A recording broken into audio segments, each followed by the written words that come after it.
Suddenly, a holographic figure appears in front of the guy. She greets her heir and introduces herself as Adriana Balabaz Jai. The woman broadcasts her desire to give the guy who will have the same will as her, the power to grant magic to anyone and the ability to connect with the help of magical tools. The woman hands the guy a magical object that looks like a sphere. She says that the use of these powers is entirely up to the guy. The automatic doll looks at its owner and tells the reason for its creation. After these words, she fell to the floor. Now she definitely won't be able to help the guy anymore. The guy is Nidu Jin. His life was already over by that point. He is currently repairing a panel in the stairwell. Suddenly, a screwdriver falls out of his hands. He ran to get a screwdriver but suddenly stumbled and flew down. The guy was flying headfirst down, and it seems that he can no longer escape. Suddenly, a girl with sparkling eyes says that she has finally found him. An incomprehensible brilliance illuminates the space. The guy wakes up in some room. He wonders why this happened. Jin gets up in bed and realizes that he is naked. Then the girl turns to him and asks if the master is awake, calling Jin that. The guy did not expect to see a girl in front of him and asked her to wait quite a bit. Then Jin wrapped himself in a sheet to cover his body. He turned to the girl with a question to get an answer about who she was. The girl, pointing at herself with her palm, says that she is an automaton, and the room the guy is in is her mom's research room. Jin didn't even believe at first that the girl was an automaton or a mechanical doll. The girl said that her mother would explain everything to the guy better and asked him to follow her. They enter a room in the center of which lies a magic sphere surrounded by magic sticks. The guy was surprised to see this picture. She greets her heir. Thus, the guy inherited the power of a magic master. Jin decided to sum it up because he's fine. The guy realizes that his predecessor has been gone for a very long time and now it's his turn. Nidu realizes that he was saved by a girl, so in any case, he should be grateful to her. Jin realizes that after teleporting, he was cured by this girl, but he can't figure out where his clothes are now. Jin is in a strange position that he is only wearing a towel right now. Now the guy has become a magic master. He decides to try to apply his skill on a towel. He says the spell, but he's not sure if he's doing it right. The towel has become threads from which you can now make anything. Now he understood how his magic worked. Some time passes. The guy is already in a suit and realizes that he does not need a needle or a sewing machine. Jin realizes that it is better for him to focus on the power that has appeared. Now he has to pay attention to the doll because her skin and clothes are in poor condition and it needs to be repaired from scratch. Muscles were torn, bones were damaged. Now they are no longer usable. The guy can't believe that it really lasted for about 1,000 years. Jin believes that this automaton doll was created by a previous master. The doll has been in use for a long time, and the guy was wondering what materials were used there. The guy, relying on the memory of his predecessor, understands that there should be a lot of suitable details around. Jin decides to look around. He walks through a large room with columns. He realizes that this must be a preliminary research room. The guy also found a storeroom and several more rooms. In one of the rooms, he found a suitable part for the doll's automaton. This was indicated by details that looked like lanterns and illuminated the room in the distance. The guy goes further and further into the room, which was made up from top to bottom with all sorts of devices. Jin is surprised that all this was created by the previous master. The guy examined each of the devices. He was immensely surprised by every object that was in the room. Suddenly, Nidu saw an unusual thread. He suggested that this thread could be used to make muscles for the doll. The thread was made of a strong but lightweight material. The guy couldn't guess what it could be. He pulled a strand of the threads in order to find out where they come from, but suddenly an underground spider crawled out from behind the boxes. As it turned out, thread production was his job. Jin was speechless when he saw this creature. Suddenly, the spider started chasing the guy. Nidu ran away from the spider. Suddenly, Jin stumbles and falls face down on the floor. The spider was approaching him. The guy closed his eyes and stretched out his arms in front of him. He thought that his life would end here. But suddenly, the spider came up to the guy's leg and wrapped its paws around it. Jin is very glad that his life has not ended for the second time. He picked up the spider and walked further into the room. He noticed a large pile of minerals which attracted with its radiance. The guy took enough materials. Now he's going to recreate the doll almost from scratch. He uses various materials and spells to repair the doll. Nido is not sure that he needs to adjust the control mechanism at all. He picked it up and thinks it looks like a program. The guy does not find it easy that he has to write the parameters of the doll's actions in his head. The guy writes programs in the control ball in Japanese. He understands that rewriting all these programs is very tiring. Now that everything is ready, he will be able to launch the doll. He gives the launch command and energy is released from the magic ball, which is responsible for controlling the doll. And then the guy realizes that it's starting to work. The control mechanism sucks in a lot of magic power. As it turned out, this balloon can even work with the wrong language. Now you can use hiragana, katakana, and kanji. The guy thinks he should try everything. The number of words, speed, and volume are completely different. Jin realizes that he can process everything much faster now, so now his skills are working. The guy realizes that now he can create better things than his predecessor. He decides to get into the control panel of the doll. The guy intends to increase the efficiency of magic and metabolism, then increase the power of the generator. Jin is also going to increase bone absorption and increase stamina. Muscles should also be made of magic threads. This will increase the strength and durability of the doll. And the guy also needs to cover the doll with skin with constant absorption of magic. The big job is now over. The guy is a little tired, but he thinks he's been there quite a bit. Nido realizes that with the power given to him, he can create anything he wants and use this magic. Now he can do absolutely anything and use absolutely any items at any time he pleases. He doesn't want to forget about it. Now the doll is ready. There was a doll on the table, almost ready to work. The last thing that needed to be added to the work was clothes. The guy had a question about how to make fabric for him. He thought about the spider that produces threads. As it turned out, that spider turned out to be a silkworm. Nido picks up the threads and remembers that there was something like a sewing machine in the vault. He decides that he should try to use it. The guy goes into the vault and finds a device there that looks like a sewing machine. At work, the guy thinks that he should give people magical powers. He mentally turns to Adriana Balabas Jai and thinks that he knows what a woman would like from him. The guy starts weaving clothes from thread. He realizes that he really has no idea about this world. Now his name is Jin and he is the predecessor of the head. He believes that he has done all the subjects better than his predecessor. He managed to make clothes out of threads. He lifts the doll and puts on her dress, shoes, and a headband on her head. Now the guy is ready to test his theory and began to launch the doll. He created a small magic sphere and launched it into the doll. She didn't react in any way. The guy covered her mouth in surprise to see if she had any signs of work at all. The dolls did not react in any way despite the fact that the circulation of magic is fine, along with metabolism and generator.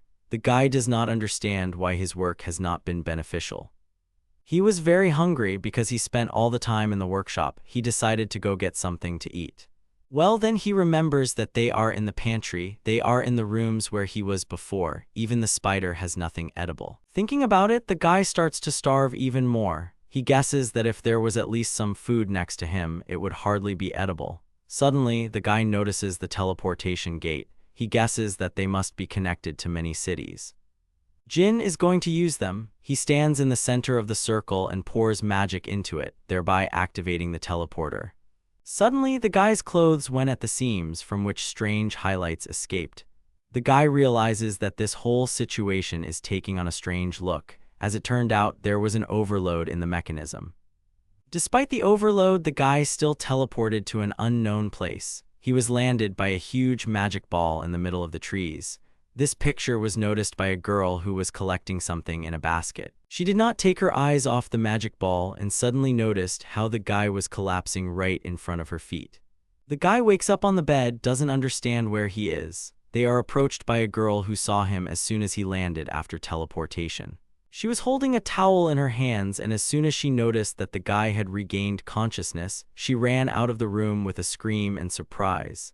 The guy was at a loss because he did not understand what had just happened. He decided to look out of the room through the window. He sees trees and some buildings around him, realizing that this is definitely not his research room. A woman approached the guy. She believes that he was a little tired. The woman explains that the guy was lying unconscious on the edge of the forest and she decided to bring him here. This woman introduced herself as Masa, and the girl who saw the guy then in the forest and is now holding the hand of a woman is her granddaughter, whose name is Hannah. The woman explains that Hannah was one of those who found the guy. The guy introduces himself as Jin Nidu. He is very happy to meet the girl. He leans closer to her and thanks her with a smile that the girl saved him then. Hannah was embarrassed and hid behind her grandmother. Masa asked not to pay attention to the behavior of her granddaughter. She asks the guy how it happened that he ended up lying in the woods. Jin would have liked to answer the question, but he was interrupted by a rumbling from his stomach. Jin began to justify herself and tell the woman that this was not something she could have thought of, and Masa burst into loud laughter and guessed that the guy was hungry. In fact, she knew about it. The woman says that, as the well-known proverb says, an empty belly is deaf before speech. Guided by this, she asked the guy to wait a little so that she could cook for him. Jin thanked her sincerely. There is an empty plate and mug on the table. The guy ate everything and thanked Masa for his care. As it turned out, the guy explained everything to the woman. She says she has never heard of a teleportation gate. She thinks it might be some kind of dark artifact because there is definitely no such thing in their village. She also thinks it might be a relic from ancient times. Jin asked the woman about the ancient relics. She explains that these are magical artifacts created before the Great Demon War. The guy was surprised to ask about the Demon War, and the woman looked at him reproachfully and asked him not to say that the guy did not know about this event. Jin was forced to lie, and with an incomprehensible smile, he said that he had only heard a little about it. He politely asked the woman to tell him about it. Masa realized that she would do nothing about it and she would have to tell everything. A long time ago, about 300 years ago, there was a war in their place between humans and some kind of species from another planet. The battle was so fierce that 2/3 of the population died.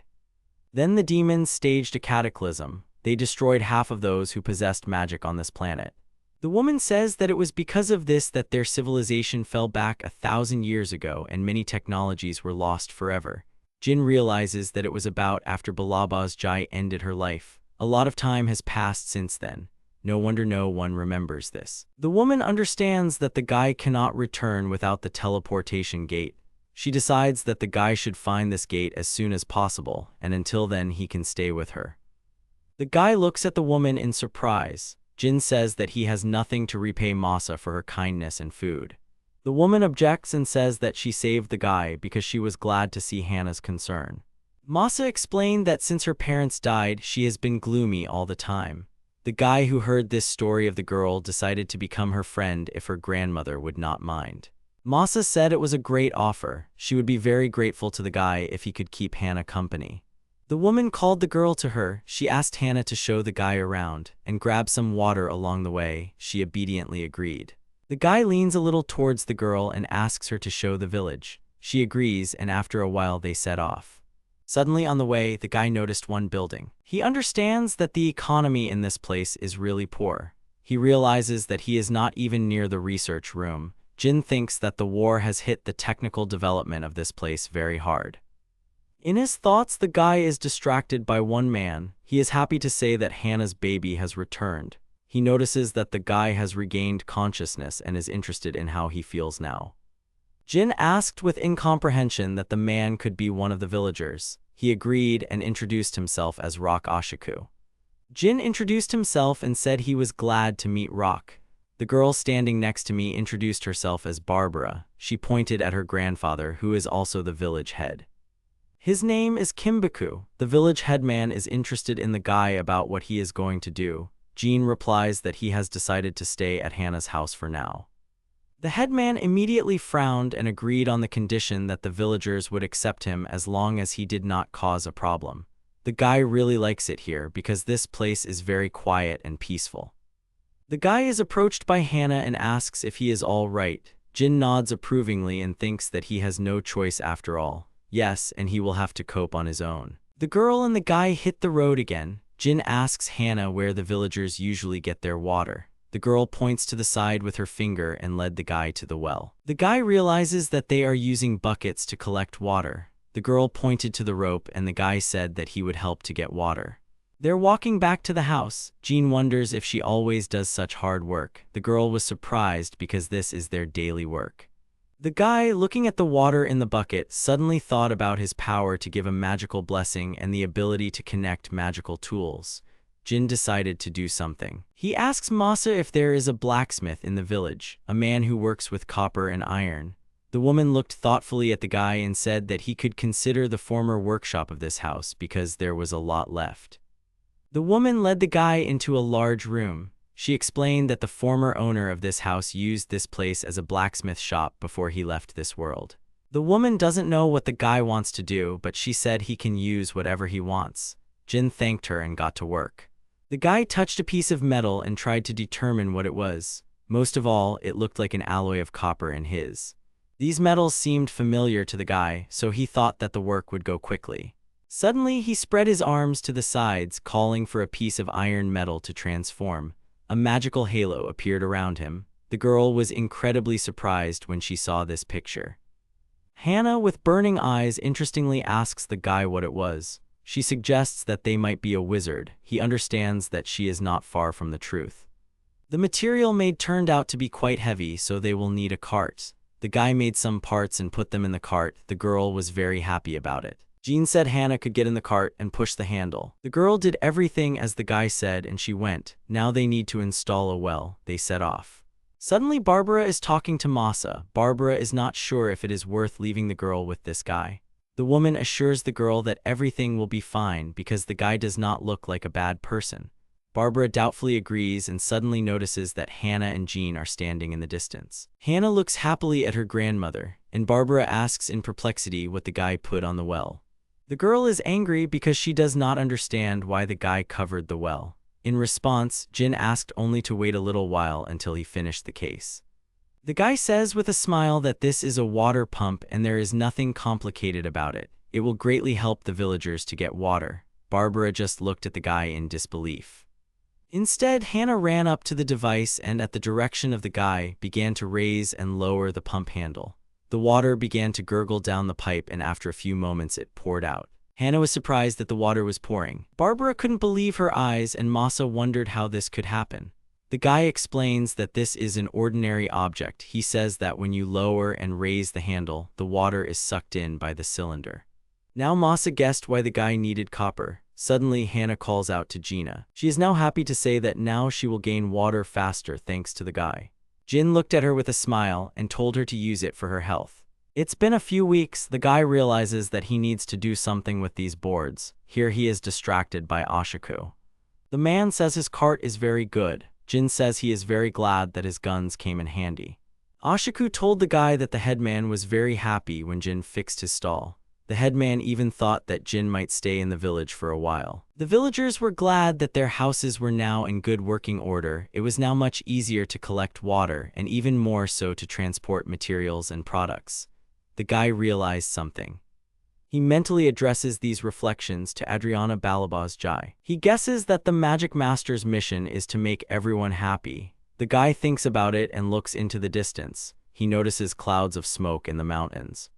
Jin notices smoke on the mountain. Suddenly, Hannah notices this and asks why the guy is always looking at the mountain of death. Jin wonders why this mountain is called that. The girl explains that birds that approach this area fall unconscious.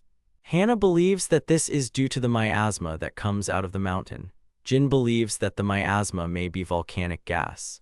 The guy understands that if there is volcanic gas on that mountain, then it is likely that there is a hot spring there. Hannah called the guy home. After a while, Jin got used to living in this place, despite the fact that sometimes there are some difficulties. Hannah brought a bucket of water so that Jin could wash himself because, in her opinion, it is very relaxing. Jin wipes his body with a towel and realizes that he does not feel relaxed at all. Adaptation takes too much time and effort. The guy used bronze ore to make a water pump. Jin thinks he will have to use the kettle and stove to heat the water and take a bath. Jin remembers a possible hot spring in the mountains. The guy is unhappy because without special tools he will not be able to find the location of the source. It seems to the guy that using magic can solve this problem. He touches the ground with his hand and applies the skill of geological measurement. A large magic circle appears on the ground around him. The guy would like to find the exact location of the hot spring, but now the priority is to find minerals. Suddenly, the guy sensed their location. He believes that in order to come and dig something up, he will need to get permission from the village headman. The guy came to the village headman. The man said that none of the residents had ever found hot water from all available wells. Barbara supports Jin's proposal. She says that hot springs are very good for health, and it would be nice if there was at least one. The headman says that he doesn't mind the guy's ideas if they are aimed at the benefit of the villagers. The man thanked the guy for the water pump, and he said it wasn't difficult. The headman tells the departing guy that a group of merchants will arrive in their village soon. The man explains that every 2 months merchants bring salt, sugar, food, local products, and clothes. Jin turns to Barbara and says that he has never seen the locals use any currency.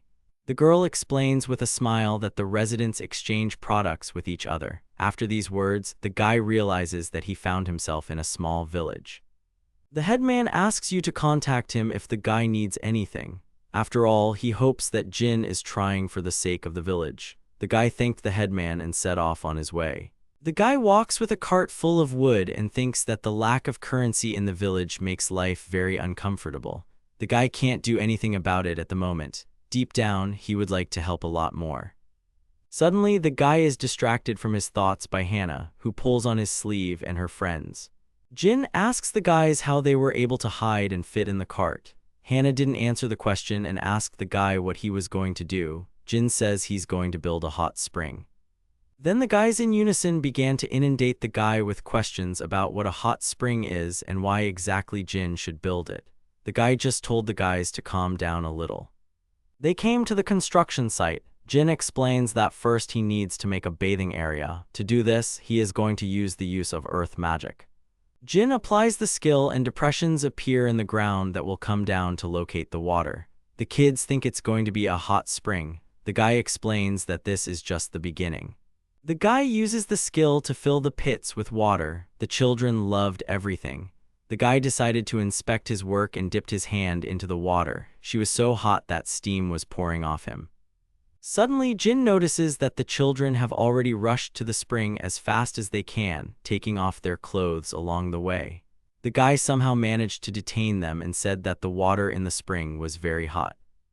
Instead of a hasty swim, Jin offers the guys a job so they can help him build a roof and fence. The children, already with tablets in their hands, happily agreed. The guy said with a smile that he would count on the guys. Suddenly, Jin remembers the orphanage, the place where he was left and raised. The guy wonders if everything is all right there now. Hannah distracts the guy from his thoughts. She reproachfully asks for help with installing the fence. Jin apologizes and gets to work. Children look at the work done with amazement and pride. They made a beautiful hot spring bathhouse. Initially, Jin only planned the construction. Hannah went to the smallest pool and said that it was too small to swim in it entirely. Then they explained to the girl that this was a place to rinse her feet. The guy says with a smile that now he can let the children become the first guests as a reward for helping with the construction of the spring. The guy does not have time to finish and splashes fly into his face. The kids were already swimming and playing in the spring, not understanding why the guy was not in a hurry to them. Jin exhales with relief because for the first time in a long time he was able to relax. Hannah called Jin. The girl hands him a small round stone on her palm. She thinks it might be a gemstone and decided to ask Jin about it. The guy carefully examines the stone. One of the boys says that he has already found such stones on the riverbank and in other places. Jin does not deny that it may be an ordinary stone. The guy uses the skill of analysis. As it turned out, the found thing is a magic stone from a volcano. Jin understands that this stone can be of great benefit in the future. A few days have passed. Merchants came to the village. One young guy cheerfully invites customers and offers them a look at a brand new product. Jin is surprised at how many people have gathered to look at the merchant's goods. In fact, he would also like to go and see them.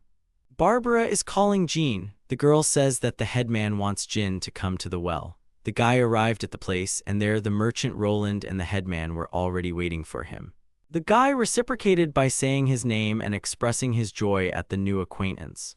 Roland apologizes in advance for forcing the guy to come to him. Despite this, he has one question for the guy. Jin listens attentively. Roland explains that this village has changed significantly since his last visit, which was about 2 months ago. He says that now all the houses and fences are in good condition, and carts greatly simplify the work in the village. The most special thing Roland noted for himself was the water pump. The man considers this invention revolutionary. Roland continued to talk about his surprise. The guy interrupted the man's narration and asked him to get down to business. Roland sincerely hopes for the guy's understanding.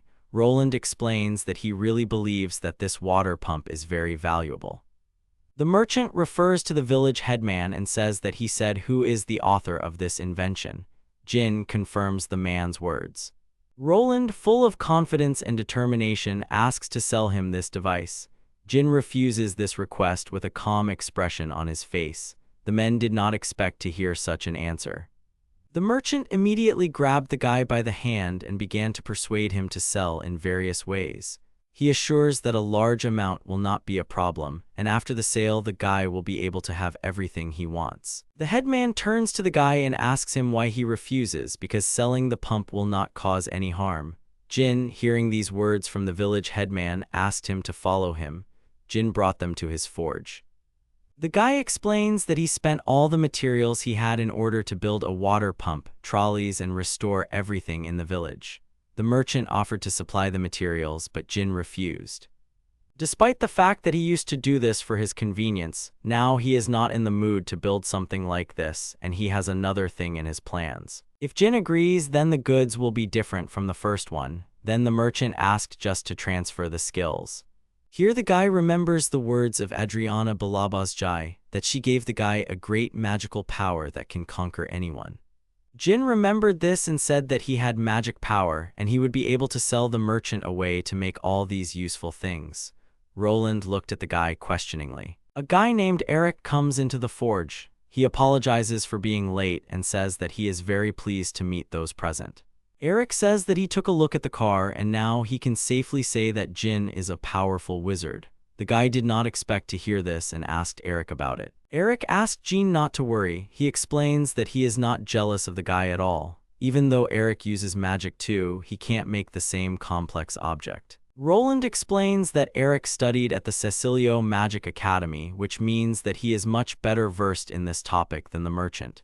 Jin understands everything. Jin proceeds to explain, there is a bronze ore on the table in front of him.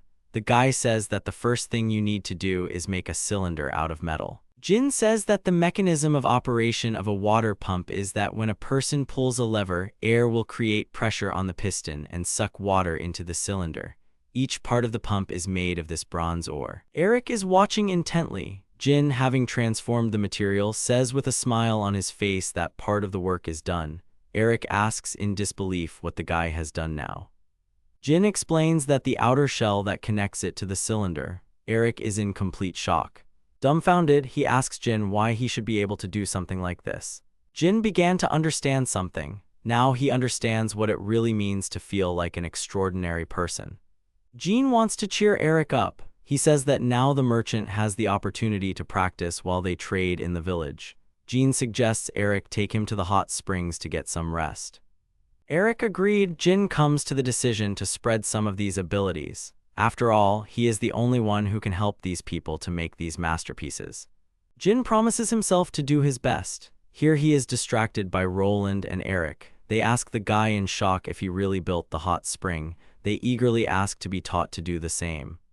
Eric turns to Jin. He wants the guy to evaluate the pump he made. Jin appreciated the work. This pump can be considered ideal. Jin praises Eric. Eric exhales with relief and agrees. Immediately, Eric became interested in what Jin was doing so interesting. There was an incomprehensible device on the table in front of the guy and several parts and materials next to it. As it turned out, Jin is making a gas stove, which is used to light a fire.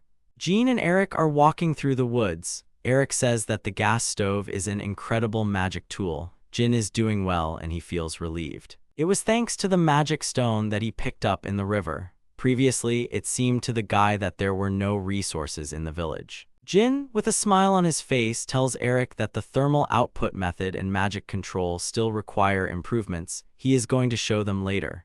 Eric says that he really didn't want anything more than to create a pump, because for him these things may seem complicated. Eric is pleased with his achievements, but he understands that he still has a lot to learn. The guy guessed that Jin was from another country. If this is really the case, then he needs to pay taxes. Jin remembered that. Eric says the tax collector will arrive in the fall. Jin suggested that he should pay taxes in cash. Eric says that's not the case. He had heard that Kane's village was not the only one in the area, but the currency turnover was still bad. Jin believes the guy's words. Eric explains that every year the tax collector stops at the village of Toka, which is located in a neighboring village, and it takes about 3 days to get to it by horse. Jin realizes that during this time he needs to figure out a way to build a car. Suddenly, Eric's father calls and says that it's time for them to go. Eric waved to Jin and said they would meet again sometime. Jin looks after the departing cart and thinks about the tax collector. The guy decided to take a walk in the woods. Jin saw Hannah and they wished each other good morning. As it turned out, Hannah came to the forest in order to collect tea leaves. The girl explained that she also collects tree sap, allowing it to merge into cups. Jin knows that tree resin is an incredible resource that will do for the production of rubber for a trolley. The guy thanked the girl for collecting this juice so regularly. He hadn't even thought about this material before. Everything worked out for the guy at a convenient time. Now he can finally mix tires with rubber. Jin understands that the product must be made soon. Jin is going to pair up the parts. This work requires exceptional skill in addition to the unusual details. Jin thinks there's a problem with the rubber. He believes that it needs to be saturated with sulfur so that it becomes more elastic. Due to the fact that natural rubber is very hard, it is necessary to add sulfur. Now Jin knows that there is demand near the hot springs. The guy melts the materials. Now he is going to test the obtained materials for elasticity. He settled on one option. However, there was not enough paint, but this was not a problem. If the product turns out to be working, then Jin wants to continue doing something similar. Now the guy is thinking what to do with the remaining rubber now. He decided to do something unusual. The next morning, Hannah and her friends woke the guy up and asked him to look at one thing.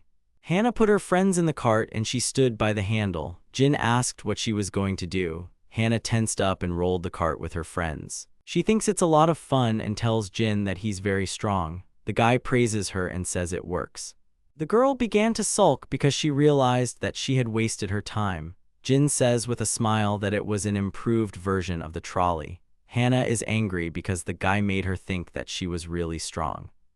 The guy hands her a rubber ball as an apology. Jin shows how he can jump high. Hannah was incredibly surprised by the rubber ball. The girl crumples the ball in her hands and realizes that it is made of tree resin. Jin says that the wheels of the cart were also made of this resin. The guy says that they can play in the water because he holds on to it well. Jin looks after the guys while they play with a ball in the water. Barbara approaches the guy. She thanked Jin for looking after them and spending time with them. Jin asks if the girl has returned the magic stone. Disappointed, she agrees. Barbara was saddened by the fact that the entrance to the source would be paid. Barbara asks what is this thing that makes Hannah swim so easily. Jin explains that he called it a float. Barbara had never heard of such a thing. The residents did not notice how autumn came. The leaves of the trees were falling to the ground, and Jin and Hannah talked about it on the way home. After these words, Jin begins to remember things from Japan, because this world also has seasons in the year. Suddenly, Jin did not notice how he almost ran into a horse. From the animal's side, it sounded as if someone had apologized. The genie thought that a horse in this world is capable of conversation. The voice refuted these guesses and asked to look at the horse from the other side. As it turned out, there was a girl who got stuck in a harness. She asked the guy to help him, but Jin wasn't sure if the girl needed help at all. The girl stood on the ground and thanked for the help. She said she was going to Kane's village, and having accidentally accelerated, she lost her balance while riding a horse.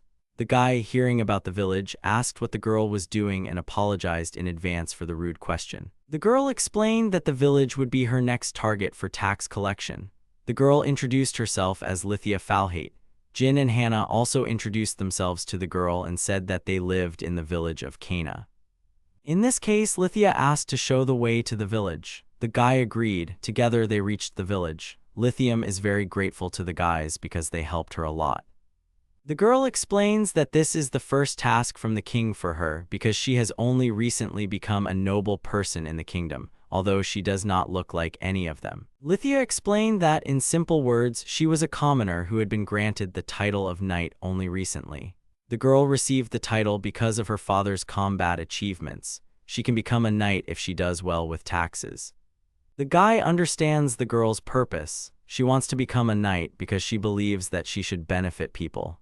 It is clear from the girl that she wants to achieve her goal in any way. Lithium apologizes for the fact that the guys have to listen to this.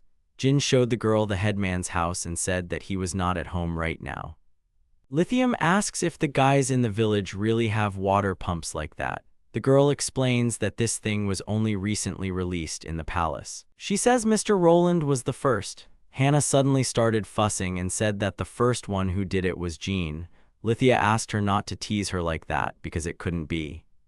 Hannah got angry and said that Jin was a real master. The girl agreed with a soft smile and said that she would discuss it with the head of the village later. Hannah humbled her with a displeased look.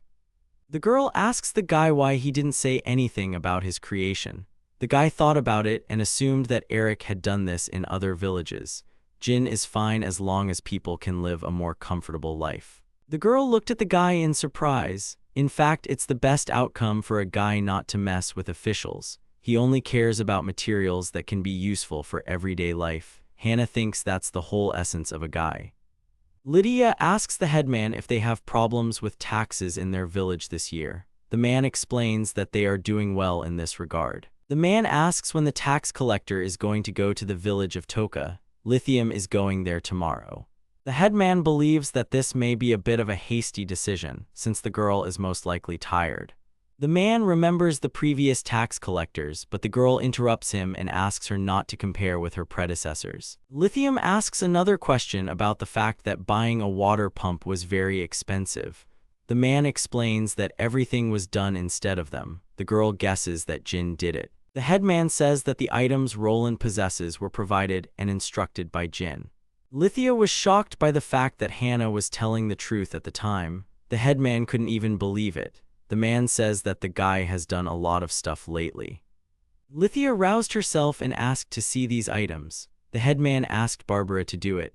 Lithium saw a rubber ball, wheels on a cart, and a gas stove, and after that she and Barbara rested in a hot spring. Barbara says these amazing springs are very relaxing. Lithium guesses that they were also invented by Jin. Lithia, after seeing the guy's work, realized that this was enough to get the title of knight. Barbara found it incredible that the girl aspires to the title of knight. Lithia is not very enthusiastic because she does not know what else she has to do. Barbara suggests that Lithia discuss this problem since she decided to stay late. After bathing, the girls went to the Jin. Barbara informed the guy that they had a little problem. Lithia came to apologize to the guy because she thought Hannah was teasing her. The guy says there's nothing wrong with that. Lithium lists all the guy's creations and says that they are all useful for everyday life. Lithia says she has a dream of becoming a knight, but she's not sure that's how she helps people. Jin says he's not a great man at all. His magic is amazing, but he got it from someone else. The guy admits that he can't do it himself. Personally, he does not consider it magic, but as a service he wants to continue this business. It's all because that's what Jin is capable of. He is sure that Lithium can do absolutely anything and she only needs to start.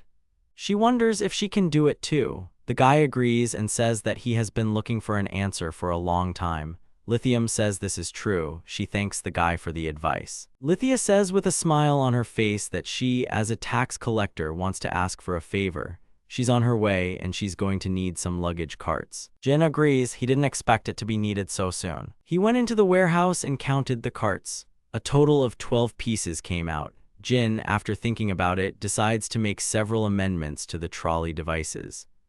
Jin had completely forgotten at work that he was repairing a doll in the laboratory. He wonders if she's working now or not. He thinks he should check on the doll after he gets home.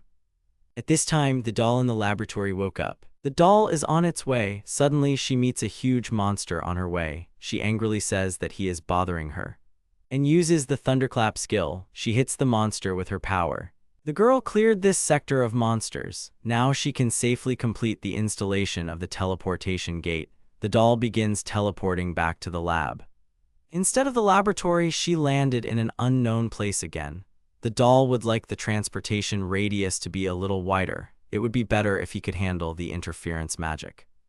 The girl understands that the exit of the teleportation gate from uncontrolled is troublesome. She looks at the device and realizes that she can't give up now. I'm really sorry that the doll couldn't find a solution sooner. She thought everything would be fine as long as she didn't lose track of her father. When she finished rebooting, her father was nowhere to be found. The doll is sure that after completing its mission, it will begin the process of decomposition.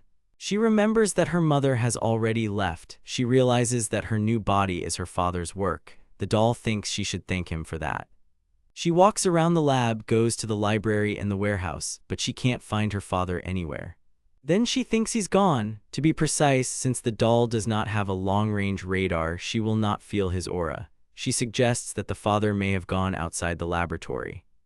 The girl enters the room and notices the teleportation gate. She notices that they have been activated and guesses that the father has been through this.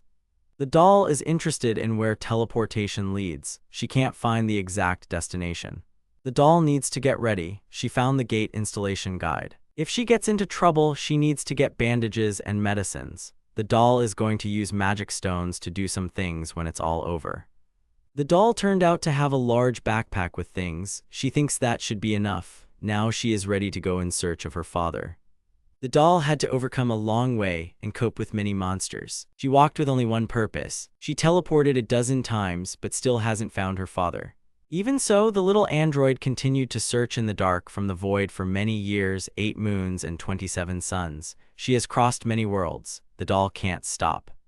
Her goal is still incomplete. She chooses the next destination on the teleportation gate. She lands in an unknown area. As it turned out, these were snowy mountains, and it seemed that setting up a gate here was impossible. Now she will have to look for a completely different place.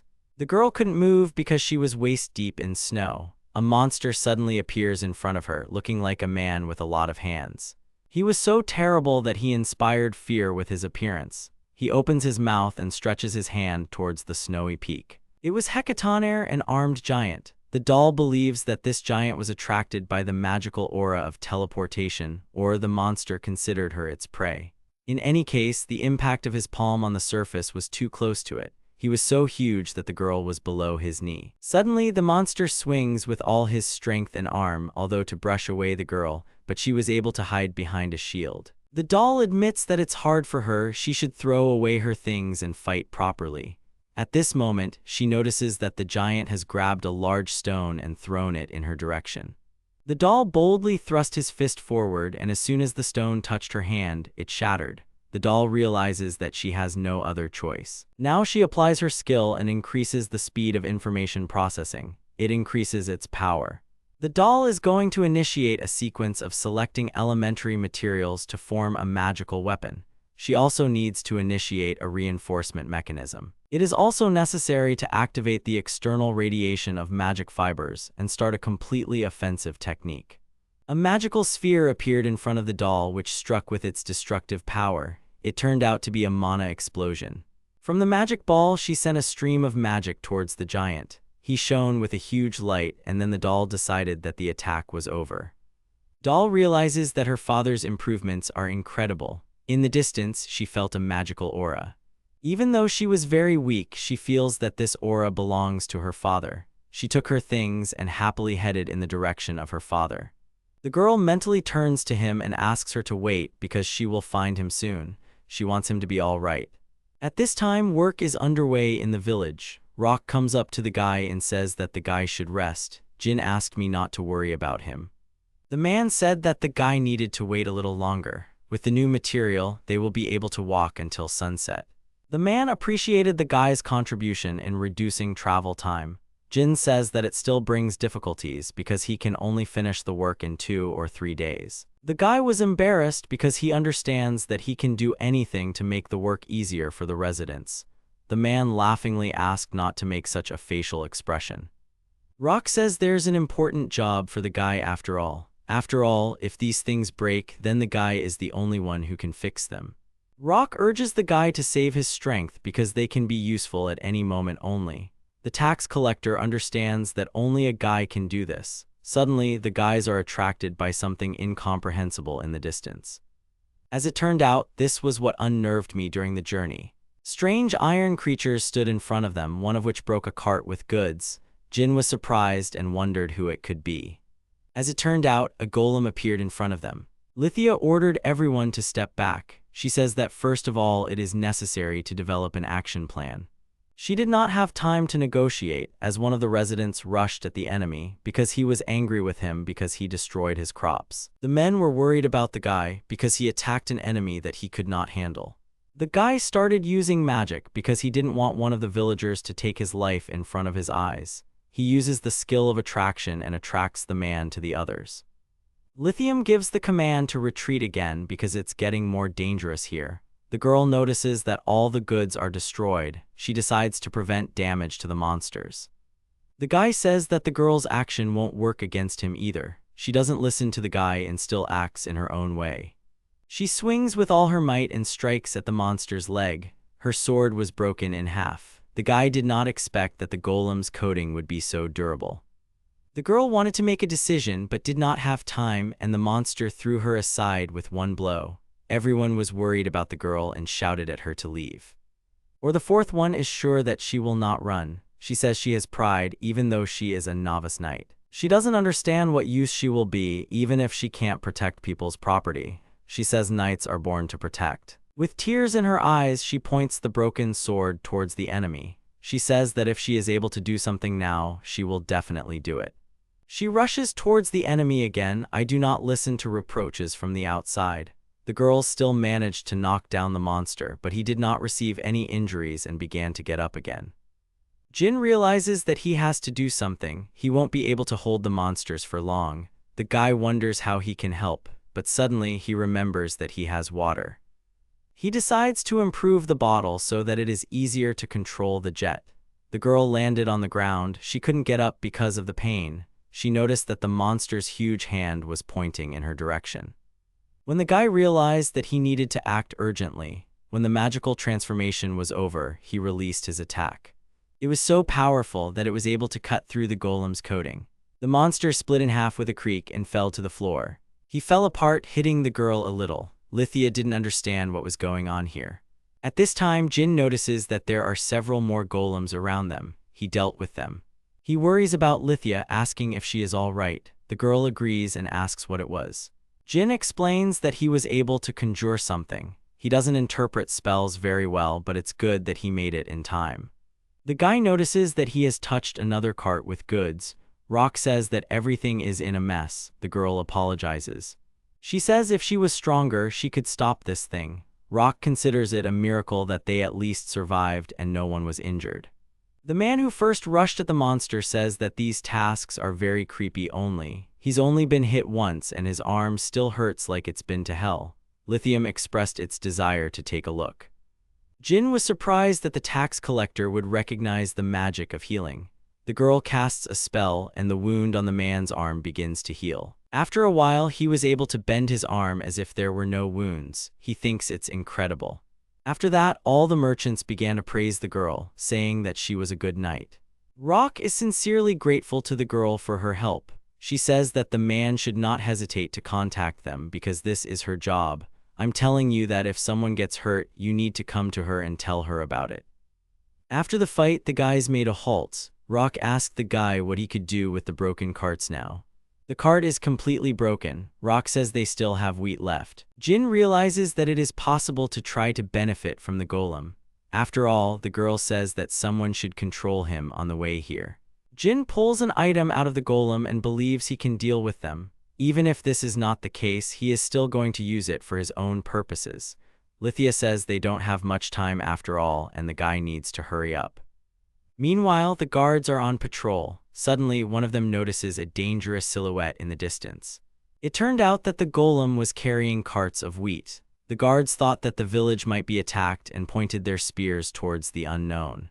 Suddenly, Lithium jumped out in front of them and asked them to lower their weapons. The girl explained to the guard later that this golem was their servant.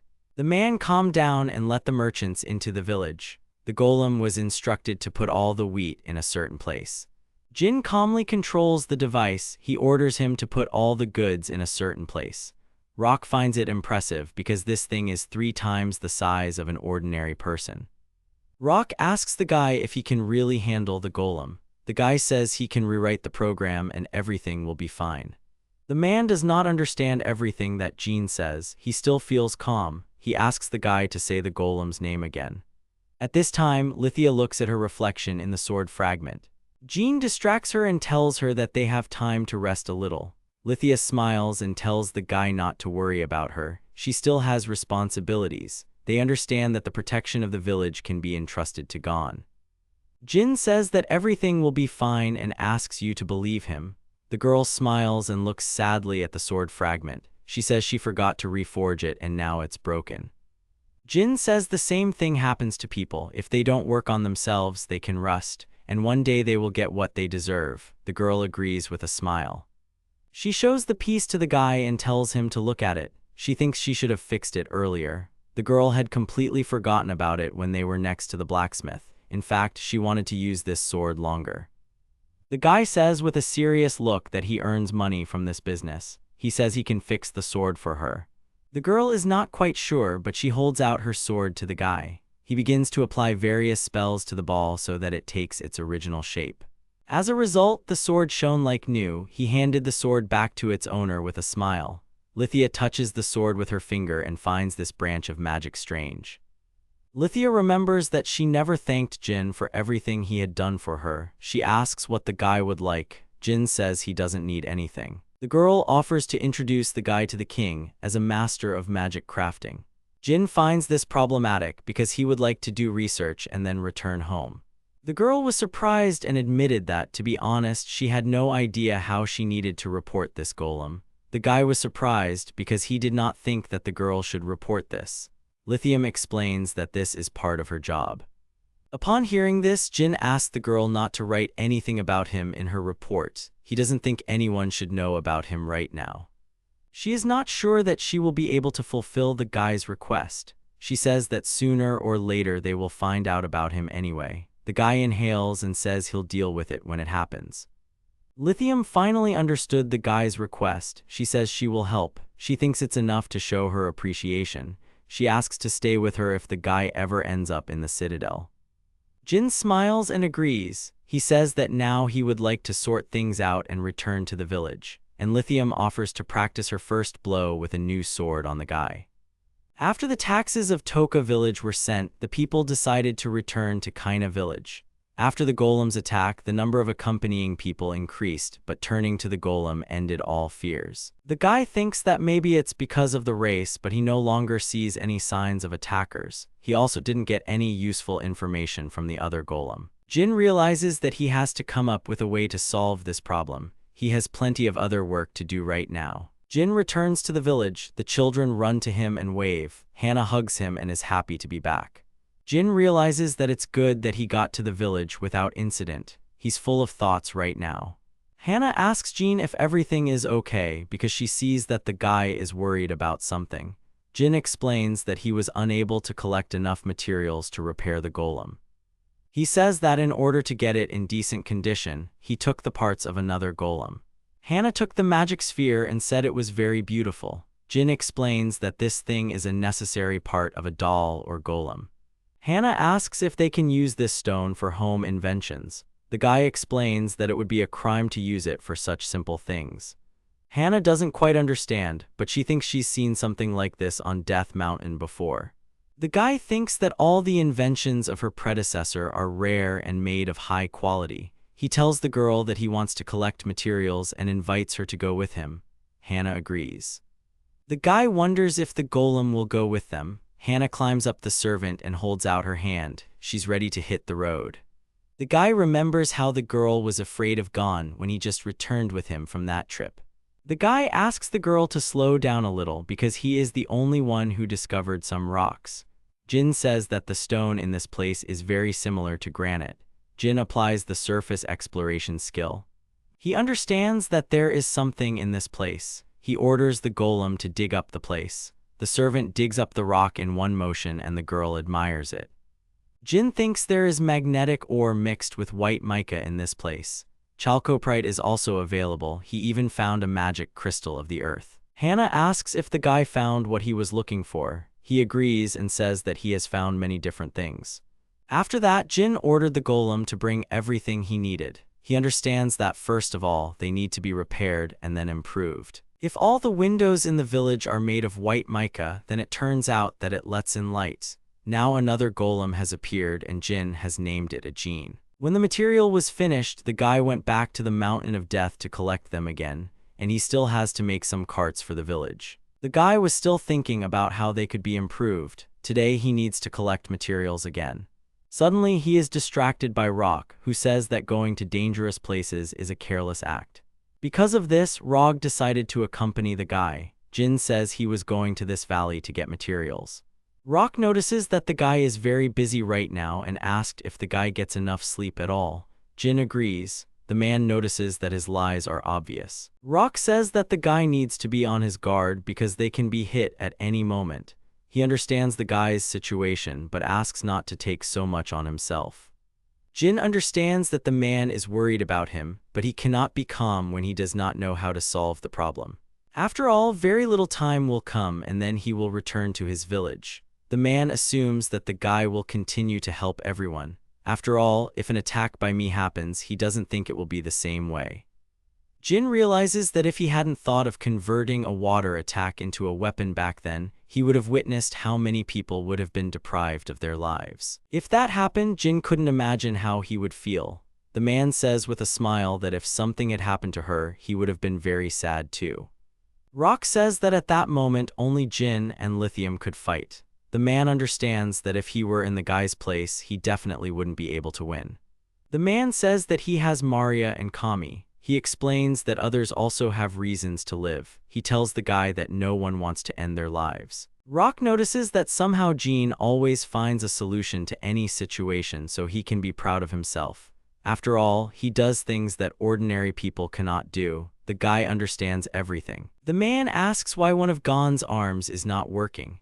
Suddenly, the golem comes up to Jin and says that one of his arms is broken. The fingers began to break apart and fall to the ground. The guy suggests that this is because the golem would always be busy with hard work. Jin wonders where he can find the same durable materials now. It seems to the man that he has seen adamantite ore somewhere. The man explains that this is the most durable material in the world. Even if you find it, you do not need to hope that you will not be able to work with it. It is also rare that it is difficult to find it even in the capital. Where is the country that such a rare material is by chance in the Mountain of Death, not far from them? Rock says that finding this material is a great success. He suggests moving this treasure to the village first. The man assumed that there were no such urgent matters that he would not dig up something solid, and then the guy did everything with the help of his skill. The man did not believe that he hoped so much to break through metal even more firmly in the world. Jin didn't even make a couple of movements as he immediately collapsed. Rock says the guy is exhausted, it's time for him to rest. Rock reminds the guy of home so that he doesn't have to take on so much responsibility. Jin needs to take care of his health. Jean is sleeping in her room. And suddenly Hannah comes to him. She jumps on his bed and greets him joyfully. The guy opens the window to let in sunlight into the room.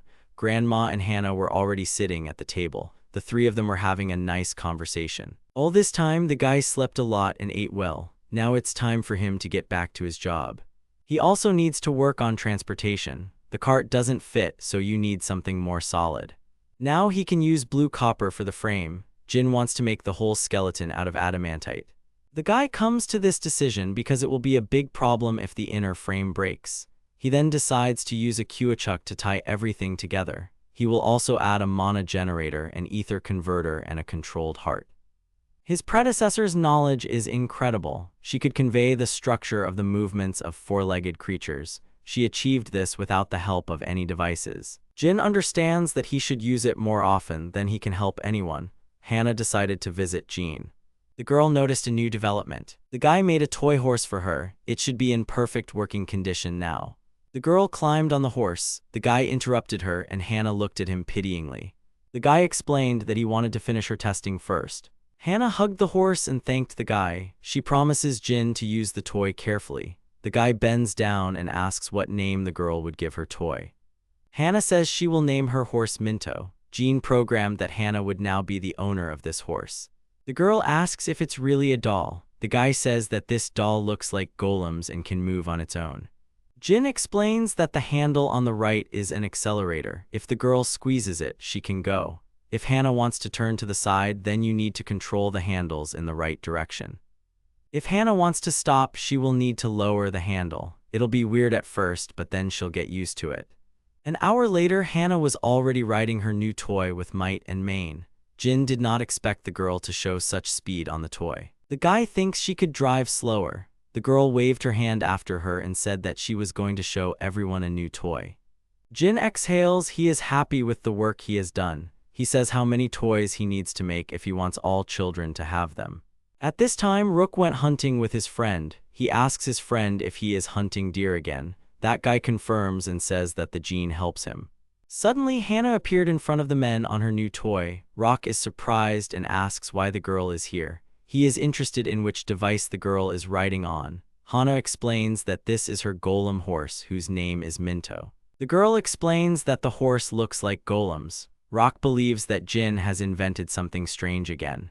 He remembers that they have deer meat and they can have a feast. The man asks what the guy is doing now. The girl suggests that he is creating new horses.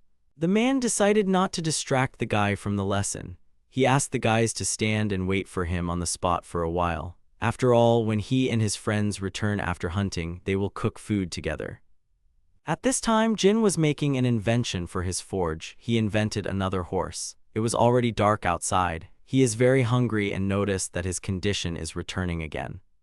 He comes out of the forge and hears a delicious aroma. As it turned out, all the villagers gathered in the courtyard to taste the meat from the hunt. The men cheerfully called the guy.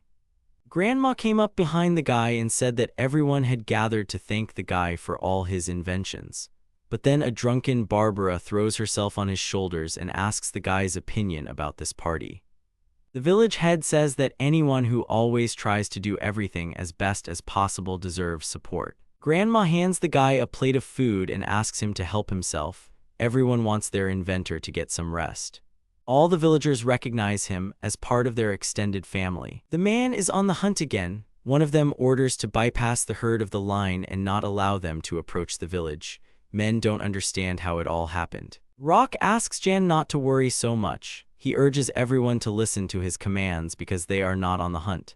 They take a sharp turn on the new horses that Jin invented. The guy notices that the man expertly controls the horses. He believes that you can quickly get used to them. Rock says the guy made the controls very simple. Rock says that recently, while hunting for a deer route, he noticed that many herds of deer were fleeing from the mountains. Jin understands that there must be some reason for this. Rock suggests that they can no longer find food in the forests or they are being attacked by wild bears or wolves. Jin suggests that they might raid their villages as well, and if the bears and wolves get to the village, it will be a big problem for them. Jan explains that animals rarely reach the village. He had heard somewhere that this had happened once. The men asked Jan to stay and guard the place. He wanted to object, but his friends reproached him for this. The guy came home. He asks his grandmother about mountain wolves. The woman explains that if this is really the case, then they have big problems. The woman says that she is once in a video of these wolves. They came face to face with the pack. She remembers how scared she was then because she was still a child. Her father had said at the time that there were many wolves in the pack. The guy understands that this happens very rarely and it cannot be said that such a thing is absolutely impossible. Grandma says that since they are quite circumspect, wild animals break into the village very rarely. Night has fallen and the guy is already lying in his bed. He understands that he needs to make some more preparations, but now he wants to leave everything for tomorrow. He falls asleep. Suddenly all the villagers are woken up by sharp noises. Hannah immediately started crying and asked her grandmother what was going on. The woman began to calm her down. A guy came into the room and asked if they were okay. Hannah, seeing the guy, immediately rushed into his arms. Jin wondered what was going on. The house was shaking so much that he thought it might be an earthquake.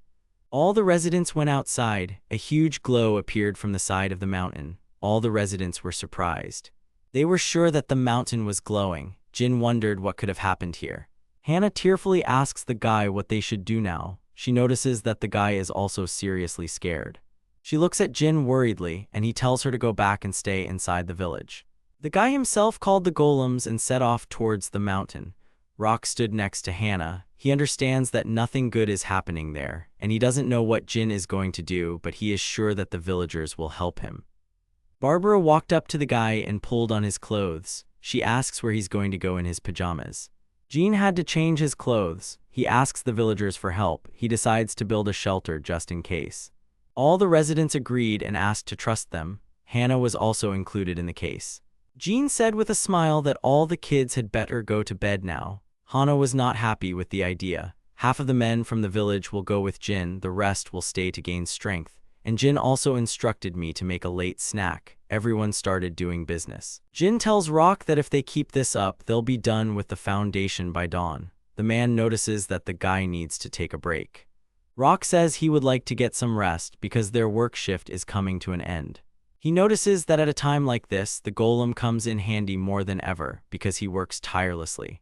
Jin asks to pay attention to the golem's hands, which are beginning to collapse. Everyone needs to rest according to the daily routine. Jin explains that instead of fatigue, the golem loses its magical power. Everyone needs a little bit of care. Rock understands that they are talking about a child. Jin agrees if it's easier for a man to understand the situation that way. The guy had a little snack and went to rest. He thinks he'll sleep until noon. In his dream, he had a bright outline of eyes on a dark background. He was so scared that he got out of bed screaming. He wondered what had just happened. Hannah passed by and asked how Jin was feeling. The guy said that everything was fine. Jin asks how long he slept. The girl explained that it was almost evening. Hannah turns to Jin. She asks me not to leave. Jin explains that the shelter has not been built yet and he still needs to work. The girl lowers her head and explains that this is not what she is talking about. Hannah explains that last night, when that ray was shining, she looked into his eyes and felt that this ray could take Jin away forever. Tears come to her eyes and she can't keep talking anymore. The guy calms her down and says that everything is fine. He promises Hannah that he won't go anywhere. The guy explains that the village is almost like a home for him, so if he wants to go home, he will have to go to this village. He rubs the girl's head and laughs. Hannah asks if the guy is telling the truth. He agrees, and then the girl asks for a promise in this. Rock and Jin go downstairs. The work is in full swing. Jin realizes that it all looks good, and when all the people come, there will still be quite a lot of space left. The guy understands that there is no reason to worry, but then the golems come up and say that there is danger. Jan approaches Rock and says that mountain wolves have appeared in the village. Rock asked if the wolves were approaching the village. Jan said he wouldn't have screamed if it was really like that. Jin assumes that the entire pack has been defeated. They went to the place and saw this terrible picture. Jin covered her mouth with her hand in horror. Jan began to explain that it had 2 horns and glowing eyes. Rock believes that a friend is describing the hecatonheirs who refused. Suddenly, their conversation is interrupted by mountain wolves who suddenly came out of the bushes. Rock believes that these are the survivors of the pack. There were only a few left, and Jin assigned them to the golems. The golems dealt with the wolves in no time, but one managed to break through to the humans. Jin prepared to use a water attack, but the wolf was immediately thrown aside with unimaginable force by a kick. Everyone is wondering who it could be. The creature fits Jan's description perfectly. Suddenly, the eyes of an unknown creature fade away. The doll takes on its former appearance because it has finally found its father. She is extremely happy to see him. The doll threw herself into Jin's arms so hard that they crashed into a rock with a small explosion. She apologizes for using too much force. Jin thanks the doll for saving him from the wolf. He notices how far the doll has gone to find him. Jin is glad that the reboot was successful. The girl apologizes for being late. Rock interrupts them and asks why the girl is calling Jin daddy. At that moment, when the men found out that Jin was already a father, there was an awkward silence. The men tried to understand what was happening because they had never heard that Jin was married. The guy explains that this is not the point at all. The men came to the conclusion that it doesn't matter now since they have practically no strength left to resist the mountain wolves, a dangerous creature of the northern mountain. Jin explains to the girl that there is something on the North Mountain that has powerful magical powers, because last day the whole mountain was glowing. The doll understands what is being said and says that she used the explosion to defeat a monster similar to the hecaton hairs. The men were surprised that the girl had destroyed it alone. From the very beginning of the conversation, Jan does not understand what everyone is talking about. The man understands that now is the time to visit the elder's house and discuss everything about the mountain wolves and Jin's daughter. The guy agrees. They gathered at the elder's house. They realized that the doll was an automaton that Jin had created. The headman understands that the mountain wolves have been defeated. Legate and Heener was also destroyed thanks to the girl. Jan says she also hunted deer. Barbara bends over the girl and strokes her ears. She believes that it was difficult for her to find her father. She asks the girl for her name and she replies that he doesn't have one. The men were not happy about this and Barbara began to scold the guy for not being able to name his little daughter. The doll began to say that when she was broken, her father repaired her with great love, and she is ready to accept any name that is given to her. Jean wanted to escape, but Rock and Barbara immediately blocked his path. They urged the guy to name the girl with a decent name. Although the guy agreed, he's not very good at giving names. The doll turns to the guy and says that she wanted to tell him something earlier. The girl opens her backpack, which contains a device for setting up the simplest teleport gate. She urges the guy to take advantage of this to return to the lab. Jin is glad that they now have such a device. The girl agrees and says that now they can return to the laboratory. First, Jin decides where to install these gates. The guy thinks that if things get really bad, then the villagers will be able to use the gate to escape. Then it is best to install it in a built shelter. Guys, I'm almost done. Now they need to clear a space in the far corner with a shelter. Jin didn't have time to say it, but the doll had already put everything away. The guys have already installed a teleportation gate. Jin realizes that only he, the doll, Gong, and Jen can use them. The doll asks if they can't go home right now, and Jin says he made some kind of promise not to leave here. Jin warns the doll that if he needs any tools, he will need to go get them. There's not much to eat there, and the guy's long stay is scary. Jean returns to the house to his grandmother and Hannah. The girl rushes into the arms of the guy. Hannah notices the girl. The doll, having introduced herself, says that she is Jin's daughter. The doll bluntly said that she came here to bring her father home. Hannah furrowed her brows and told Dom that Jin wasn't going anywhere because he had promised her. The doll said that Jin would return home to get the necessary tools, although she thinks it would be better for him to return home than to live in this village and do all sorts of junk. The girls got into an argument, each of them claiming the best place for Jin. Hannah doesn't expect an apology from the doll. She thinks that the girl wants to take Jin for herself. The doll thought she was telling the truth. Jin couldn't calm her down in any way. He asked Hannah to listen, but the girl sat on her toy and drove away. She called Jin a liar. The doll thought Hannah was rude. Jin says that it is thanks to Hannah that he is alive in this village. The doll believes that she saved her father after all. The guy also mentioned that Hannah doesn't talk to anyone except her grandmother, and he wants to be grateful to her.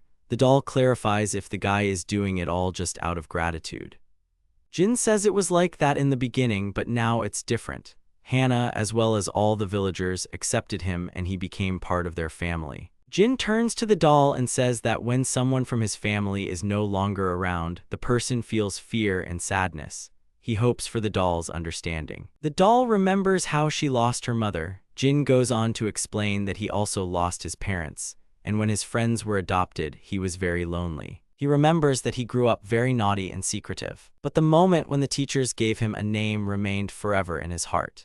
At this time, Jin is going to give the doll a name. He says at home that the Rei sound will be part of her name as well as his name. It is taken from the 5 virtues of Confucianism. Now the doll's name is Reiko. The girl realizes that their names are taken from the same source. The guy explains that the meaning of his daughter's name is respect for other people and good manners. He wants her intentions to be pure. Jean wants to meet Hannah's grandmother. He looks far into the forest and wonders how far Hannah could have ridden them. Grandma explains that she returns almost immediately. He says that Minto is not perfect and it cannot be used over long distances. Hana's friends and the rest of the villagers join the search. The guy is angry because he can't find Hana. Suddenly, Gina distracts Reiko and says that something needs to be fixed in her. Jin says he doesn't have time to do this right now. Reiko remembers about the search function that needs to be fixed. Reiko says her search function is broken. If she knew where her father was, she wouldn't have wasted so much time. Jin was delighted because then they would be able to use the search function to locate the horse. He needs magic crystals. The doll brought some magic crystals with her to exchange them for something. The guy was happy about this and said that Reiko was the best. The guy is going to start right now. He needs to replace something in the doll, so he has to turn it off for a while. The guy does a lot of surgeries. Barbara notices that the guy is standing aside. He apologizes and says he's almost done. He gravely asks the girl not to ask him any questions. Barbara apologized and looked at him with concern. Barbara turned to her grandmother and said that Jean was scaring her. Masa told her not to get in the guy's way. At these moments, she remembers her husband, who is hammering nails into a board with his eyes burning with an idea. Grandma is sure that the guy is doing everything that can help him in his search. The guy has completed the repair of the function. Now the new spell has been loaded into the doll, and it is ready to act. She starts searching for magical power nearby. After a while, the girl says that she found it. The doll received a response to the signal, similar to the magical power of her father, and a response signal from the child. And she also identified the presence of a bear nearby. Barbara asks if they found what's in there after all. Jin ordered Reiko to go ahead. The doll moved forward with great speed, and after a while she already found a girl with a horse who were already ready to be attacked by a bear. Hana had tears in her eyes from fear. At this moment, Reiko kicks the bear's head with all her might. The animal was defeated, and the girl was safe. Hana asks why the girl came for her. Reiko explains that she came to show Hana what her father is like. Despite the fact that Hana called him a liar, she also caused him trouble. Hana looks at Reiko angrily. She says Jin is amazing and she is strong and she also has parents. Hana came to the conclusion that the girl has a lot of things that she does not have. Reiko realizes that her father is not going anywhere. She explains to Hana that he will only come home to pick up his things, then return to the village. Hana asks why he won't come home. Reiko explains that it's all about keeping your promise. After all, there must be a good reason for Jin not to do this. Hana remembers her family and Gina. Reiko admits that by the time her consciousness cleared, her father had already left. She spent a lot less time with him than Hana did. With a smile, Reiko asks Hana to tell her about her father on the way to the village. The girls returned to the village. Hana, of course, listened to the curses from her grandmother and asked for forgiveness. Masa apologized to the guys and the villagers, but I thanked them for the search. Everyone was surprised that Reiko had saved the girl. Reiko replies that she is called by her name and that she is Daddy's automaton. Jin told me who Reiko was. All the golems considered her their sister. After a hard day, Jin decided to take a dip in the hot springs. Finally, everything is back to normal. We can assume that Reiko and Hana got along. Suddenly, Lithium bursts into the bathing room, shouting that there is no time to rest now.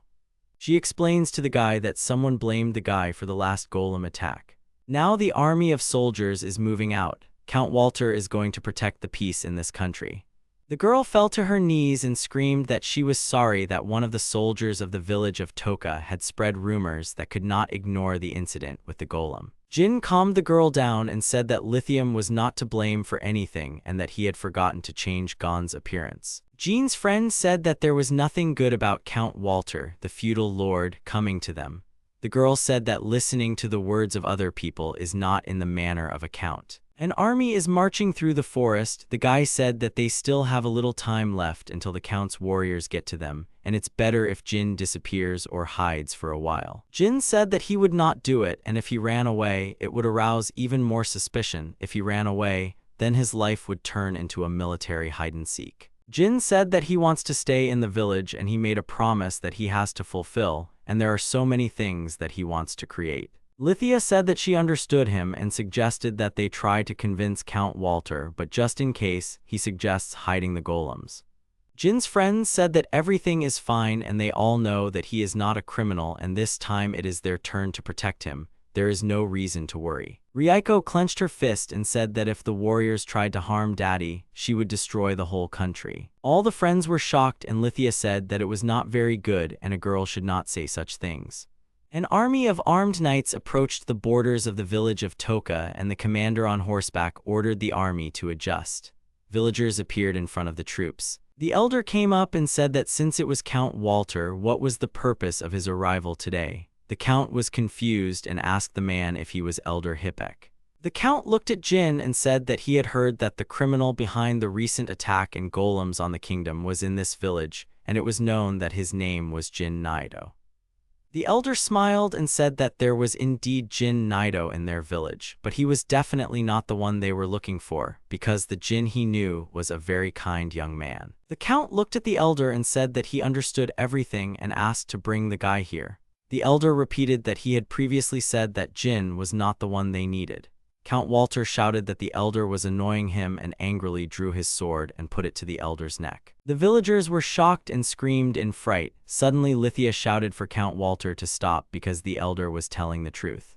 As she reported earlier, Jin Nidu stopped the golems and remade them. The count got angry and said that since Farhate's daughter couldn't stop them, no one but a crook could. It doesn't matter if he's good or bad because the king and the laws are inflexible.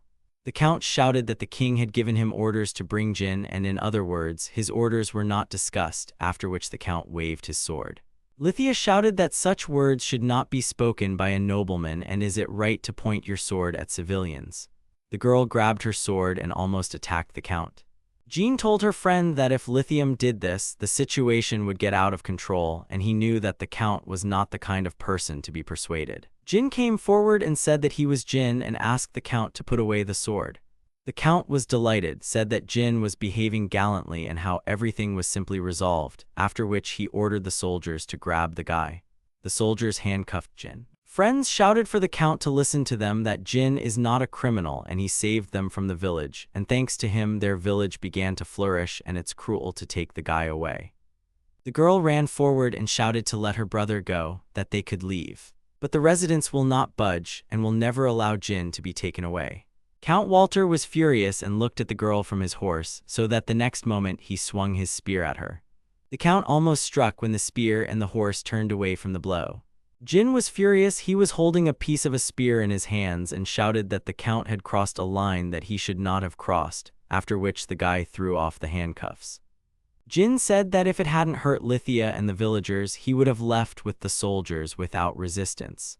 The guy shouted an order to Reiko.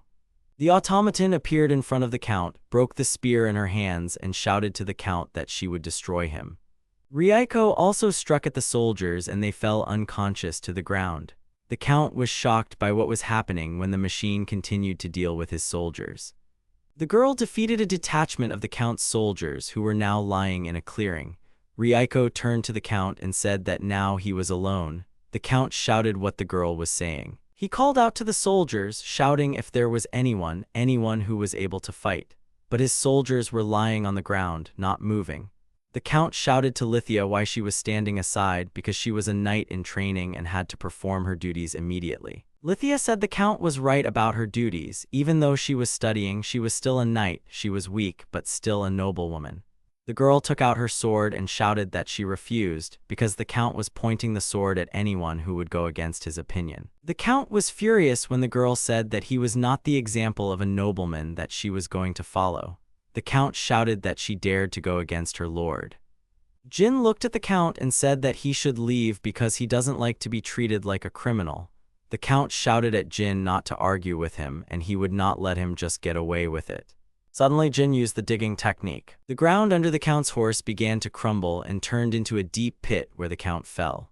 Reiko said Jin did as expected. Jin said he was used to excavating ore and asked if the soldiers were okay. The count continued to scream. Reiko said the soldiers were fine, and Lithia said it was a relief to hear that. The count shouted to Lithia again to make her realize that he would report everything to the capital and her family. The whole village should now prepare. Lydia said that he was aware of everything and therefore would go with the Count. The village of Kaina and the Raglan Confederation would also participate in the testimony, and they would definitely prove Jin's innocence this time. Jin thanked the girl, but Lydia said that it was because she couldn't come to a decision faster, which is why everything went so far. And Jin told the girl not to worry about it, but the only one who needs to apologize is him. Lydia was moved by the guy's words and let out a few tears when Jin said he was completely relying on her to resolve this misunderstanding. Hannah ran up to Jin and hugged him, after which she said she didn't want him to leave. Jin apologized to the girl and said that he seemed to be a stranger in this country. Hannah shouted that she would go with him, but Jin asked if she was ready to leave Martha. Jin asked Hannah not to worry and he would be fine. Jin looked at his friends and said that he had gained a lot here and he would cope with everything. As soon as the day comes when he can return to this country, they see each other again. Jin activated the magical movement mechanism when Reiko asked if it would be better for them if they sent Gon first. Jin agreed and said they would be the last to leave. The magic device lit up when Jin told Reiko to destroy the entrance to the secret room. The machine asked what it needed to hide the location. Jin said that Hannah has a well-developed intuition and the girl will be able to find this room with the help of Minto. Reiko agreed and said that it could happen more likely. Jin said that Roland would most likely ask to sell this room to him and wondered if Eric and Barbara were doing well. Jin said that Erica was unlikely to be able to fix the mechanical horse and rock the others too, and there might be problems with the furnace. Jin asked if he really needed to destroy the entrance. The guy got angry from his thoughts and shouted for Reiko to destroy him. The automaton grabbed the spear and smashed the stone wall into the room. After a while, the squad arrived in the capital of the Klein Kingdom and found themselves at a reception in the royal hall. The king was angry and shouted at the count that he was a fool and what he had done, who allowed the residents to be treated like criminals. Count Walter and Lily knelt before the king and were terrified. The count tried to say something, but the king said that all he asked was to bring them to him, and how dare the count turn it all into such a misunderstanding. The king said he was glad that none of the soldiers were injured, otherwise the guy became a real criminal. Now he can no longer ask Jin to serve the kingdom. The count and Lydia are shocked by the king's words. The king said that he didn't mind using Jin's talents and that it shouldn't be a surprise to them if they saw his capabilities. Lydia said that Lord Fairhate became friends with Jin Nidu. The count was angry that it was true. The king asked if she could bring Jin to him. Lydia said that Jin had not informed her or the villagers of Kaina of his location, and she had absolutely no idea where he was now. The king said that the next time she saw Jin, she passed on the news that the king wanted him to serve the kingdom and would give him the title of Royal Master of Magic Crafting. Lydia asked if that meant Jin would become an aristocrat. She shouted for the king to rely on her because she intended to convey his words exactly. The king smiled and said he was counting on her. The king said that about what happened in Kaina village, he is ready to forget the elders' behavior towards the count, and although they could not inform him this time, the next time she meets a talented person, she should send him a report. The king and the count were left alone, and the man angrily asked why Walter had made such a mistake and did not understand the royal order. The count said that the golems that suddenly appeared on them were causing damage to their country and they needed to be brought under control. The count said that he really was not guided by any evidence and this was a mistake that he made because of his arrogance. Although he does not think that Jin has been cleared of all suspicion. The count said that the girl next to Jin is something that looks like a girl, in fact, more powerful than any golem like Jin Nidu, but to whom she obeys both of them cannot be called human. The king said that Jin is a criminal or maybe a fool, there is no difference. The count was surprised by the king's words, but the king said that compared to the benefits that Jin brings, the rest of the little things, the pump and the oven with them, the daily life of the inhabitants of the kingdom would improve with these technologies. The king said that all he needed was Jin's power. If he could get it by giving it the title of an aristocrat, then it would be an easy victory, but the problem was whether Jin would agree to it. Lydia returned to Kaina village and told the news. Friends asked that all suspicions were now cleared of Jin. Lydia agreed and asked where Jin had gone. Lydia came to the workshop and shouted to see if Hannah was okay. The girl was surprised and said that everything was fine and she just fell asleep here when she was looking for something. Lithia said she realized that Hannah was worried about Gina and was surprised that the girl wasn't worried because Lithia herself was feeling anxious. Hannah said that Jean would come back one day because his half-made inventions and mountains of unused materials were here, and she couldn't fix anything herself. Hannah stroked the horse toy and shouted that there were a lot of things that her brother hadn't finished. And he told her that they would meet again. Jin returned to his lab but was sad. The guy thought it was great that he was back in his lab, but there was absolutely nothing here. Jin and Reiko were looking at the landscape from the balcony of the laboratory, and the girl said that only the laboratory had been located on the island for thousands of years. Jin said he had no idea that the laboratory was on the island. Jin asked that there were no people on the island at all. Reiko said that he was the only one here. Jin thought it would be good to return to Kaina village. Reiko said they couldn't come back yet, and Jin asked her not to read his mind. Reiko went up to the robot and said why focus on people if they have a lot of golems. Jin said that he remembered about the broken golems in the lab and called Reiko to go and check them out. The comrades came to the warehouse and Jin said that there was more dust here than on their last visit. Reiko said that no one had been in the lab for 5 months since she went looking for Jin. The comrades came to the broken golem and Jin said that the research laboratory could not be so huge and there should have been more people here before. Reiko said that only her mom used this lab. Jin started examining the golem and asked if the master had done it herself and if she was comfortable here. Reiko said she didn't know why, but mom lived on her own without any problems. Jim looked up at the high ceiling and wondered what thoughts Andriana Barbara Jeji had when she was building this place to live alone.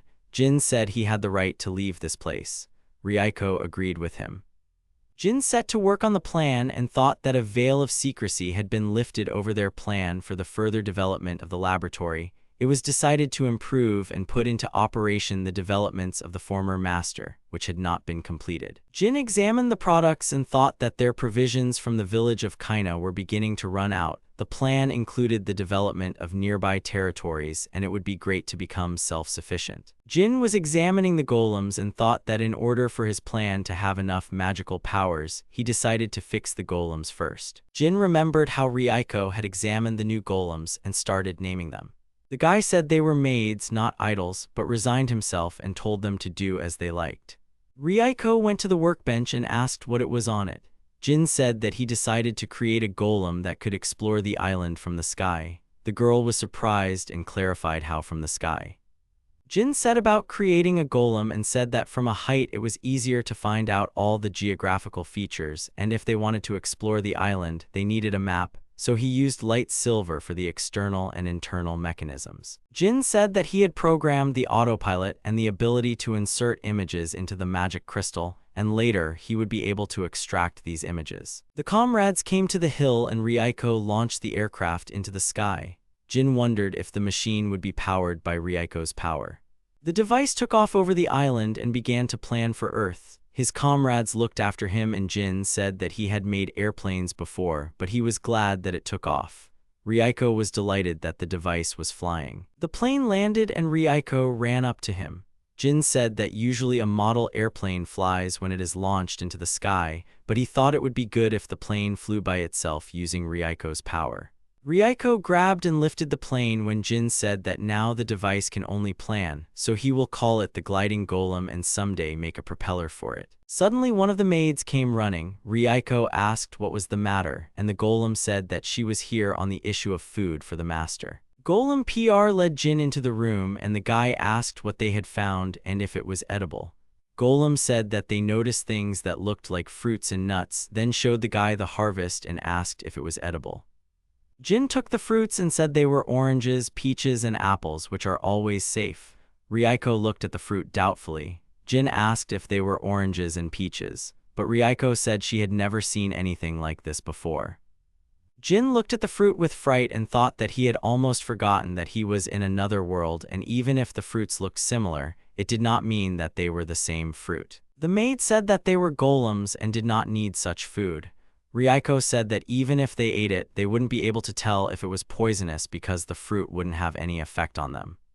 Jin broke one fruit and said that the probability was 50-50 and he should try one, after which he took a bite of the fruit. Ryuko was scared for the master and screamed, but Jin said it was delicious and it was an orange. Ryuko asked if everything was okay, but Jin said it tasted amazing. The guy laughed and said that the whole interest was in how he would feel for the next few hours. Ryuko told the master not to experiment with his body anymore. The maid came with a book and said that she had cleaned the archive and found a reference book on plants. But Jin wondered why such a reference book would not be here, and now they have solved the food problem.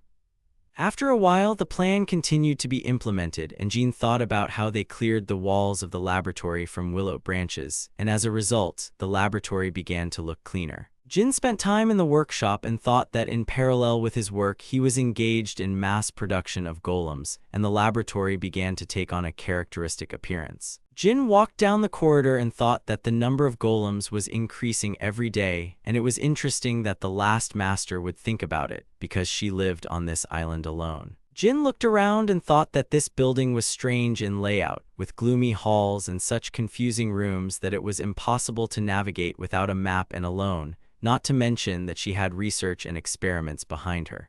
The comrades went out on the balcony, and Jin said that he had gone to this island so that he would not be exploited as a master of magic crafting, and it was a great idea to conduct research in this laboratory regardless of anyone. Jin looked at the island and said that now he wonders if he wants to be with other people, study here with them, and create even more things with them. Ryuko asked why the master thought that way. Jin said that it is very beautiful here. There is a sea, mountains, and a sky full of stars, and you can see a lot of things here. Jin said that if he had created this building, he would have built it in a more convenient location, which means it was built for someone, that for someone who will come here someday, and he wants to believe that they will have similar points of view. Jin conceived that the one who comes will be pure in his thoughts and will want to be surrounded by beautiful things, and they will have common ideals. Ryuko asked the master what it was like. Jin conceived and said that it looked like the island of Harem, where the immortals live. Ryuko said it's okay if the immortals are. The girl said that for her, her mother and father are creatures like gods, and others consider the masters of magic crafting to be wise men. The girl said that she was confident that the island of Korai was here, and it was not for anyone else, it was for her dad. The girl turned around and ran to the laboratory and shouted that she would tell everyone that their island had a name. Jin tried to stop the girl, but then he thought that he and the master were ordinary people. But then I realized that he was deceiving himself. After a while, Jin began to get angry and shouted that he was already sick of it because he only gets fruits for breakfast, lunch, and dinner. Ryuko was scared and anxiously asked the master not to say that he was sick of something. Jin said that he was tired of eating fruits every day and was saddened by their sweetness and crunch, and Ryuko realized that the guy meant a special dish. Jin remembered how Martha cooked the food and said that he would like to eat Martha's roast with roast venison, but more than that, he would like to eat rice now. Ryuko asked if the guy wanted something new, he could eat an earth spider. Jin said that even if it turned out to be edible, he would still refuse and asked if these spiders feed on air. A maid appeared and read from the handbook that earth spiders absorb ether, and this can in some sense really be considered as feeding on air. The maid pointed at the golem and said that she could plow the land, but she had no seeds and would not be able to do it. Jin said that they live near the ocean and they will be able to get fish and salt, but he also wanted other products, so he needs to go and buy the necessary things. The maid said that it was better for them to go to the blend. The directory says that there is a real epicenter of trade, and Jin told Aqua that this information is 1,000 years old. Ryuko said that she was in Blue Land before she started looking for Jin, although she doubts that this is the same place as 1,000 years ago, but even now it's nice and there are a lot of stalls. Jin said that they would go there and then shouted to Ryuko to get ready. The guy looked at the other golems and told them to keep exploring the island. The companions came to the magic teleporter and Jin said that this was their first trip, not counting the village of Kaina and its surroundings. Ryuko was delighted and said that if she was with Dad, then any trip would be a joy. Jin touched the magic sphere and entered the coordinates for teleportation, after which O gave commands for the teleportation gate to activate and the room to light up. Sometime later on the Blueland shopping street, an unknown man turned to a screaming girl and asked if she was having a bad day. The girl shouted at the man to shut up. The girl placed her goods on the table and said they looked great. Today she will definitely sell everything. It's time to make money. The girl screamed that the inventions of the best master of magic crafting of their blue land were presented on her table. The comrades passed by the girl when she shouted, "Why not buy something?" and advised them to buy their inventions for their little sister. The girl held out the jewelry and said that it was a bracelet with a magic lamp. When it was dark, it could be lit, and this was the latest development, which was very cute. Jin took the jewelry and asked if there was not enough light in it, when Reiko confirmed his words and said that it was not very bright. The girl got angry and shouted that it was very difficult to do something in such a small thing, and they should know it. Jin twirled the jewelry in his hands and said that it was tasteless, accidentally broke something, and there was a crunch. The girl was shocked by his behavior. The girl screamed and asked the guy what he had just said. Jin tried to apologize and began to justify that he did not mean it. The girl shouted at the guy and asked what he wanted to say. Reiko said that you shouldn't be so angry. If you look closely, then the thing is cute and pretty well made for an amateur. The girl was furious and shouted that she was not an amateur and was studying with the famous Professor Glutia Hampton. Reiko asked who he was, and Jin put his hand over her mouth, telling her not to say the first thing that came to her mind. The girl shouted that she would not forgive them for calling her an amateur and grabbed her wand, after which she swung at her comrades and shouted for them to apologize. The girl put the wand to her companions, but Reiko stretched out her hand and grabbed it, which caused the wand to collapse under her fingers. The girl was shocked and asked how she did it with a paralyzing rod. Reiko looked at the girl threateningly and asked what else she wanted to do with her wand and with whom. The girl screamed in fright. The girl sat on the ground and tearfully asked her parents for forgiveness for the fact that they had placed high hopes on her that she would be a master of magic crafting, overworked at work to pay for her education, then fell ill and died. A crowd gathered around the girl's table when the girl said that now a couple of foreigners were making fun of her. There was talk in the crowd that part of the product was broken, an unknown guy had done something, and the girl was crying. A merchant appeared in the crowd and shouted at Jin that if they like to have quarrels, then it's better to get out of this place. Reiko tried to apologize to the man. Jin approached the girl and apologized to her for what had happened and offered to step aside and discuss compensation for the goods, including the paralyzing rod. The girl agreed and they went into the alley. Jin apologized again for the incident, and the girl said she also apologized for pointing a dangerous thing at them. The girl said that the wand was quite valuable, and Jin said he would make up for it, but he didn't have the money and offered to fix the wand. The girl said that this is not the kind of thing that you can just take and fix, even she had to buy it because she couldn't make it. Suddenly, Jin pulled a rod wrapped in a ribbon. Jin said that since the wand was made of wood, he could not return it to its former shape, but he increased the electrical conductivity and mana consumption decreased, and he also tweaked the magic formula. The comrades started to leave, and Jin said that he apologized again. The girl shouted for them to wait. She asked if he was a master of magic crafting. Jin agreed, and the girl understood why he called her things tasteless. The girl shouted that they could earn extra money together. Reiko said they didn't need it, and Jin had to separate the girls because the saleswoman was screaming for him to help her. The guy shouted that he had come here for seeds and food.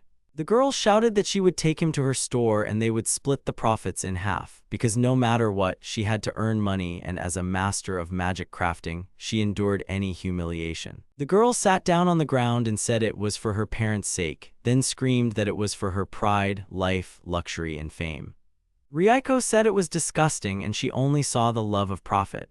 Jin said that he agreed to give her a couple of tips, 8, and she would take him to the store. The girl introduced herself as Bina and agreed to the deal. Jin and Reiko also introduced themselves. Bina brought her friends into the building, and Jin asked if this was really her store. The girl said that everything was of excellent quality, despite the fact that she did not have a lot of money. Jin looked at the product shelves when Reiko said that it was much better here than in the village of Kaina, because at least there were tools. Jin asked me not to say such things. Bina asked what they were discussing, but Jin changed the subject and asked how she planned to earn extra money. The girl shouted that everything was simple and they needed to do great things.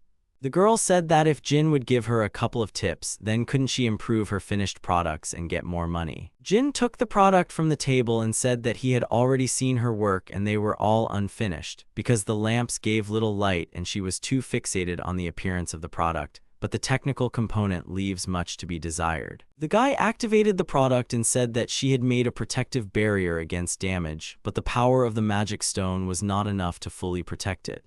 After that, Jin hit the barrier with a hammer.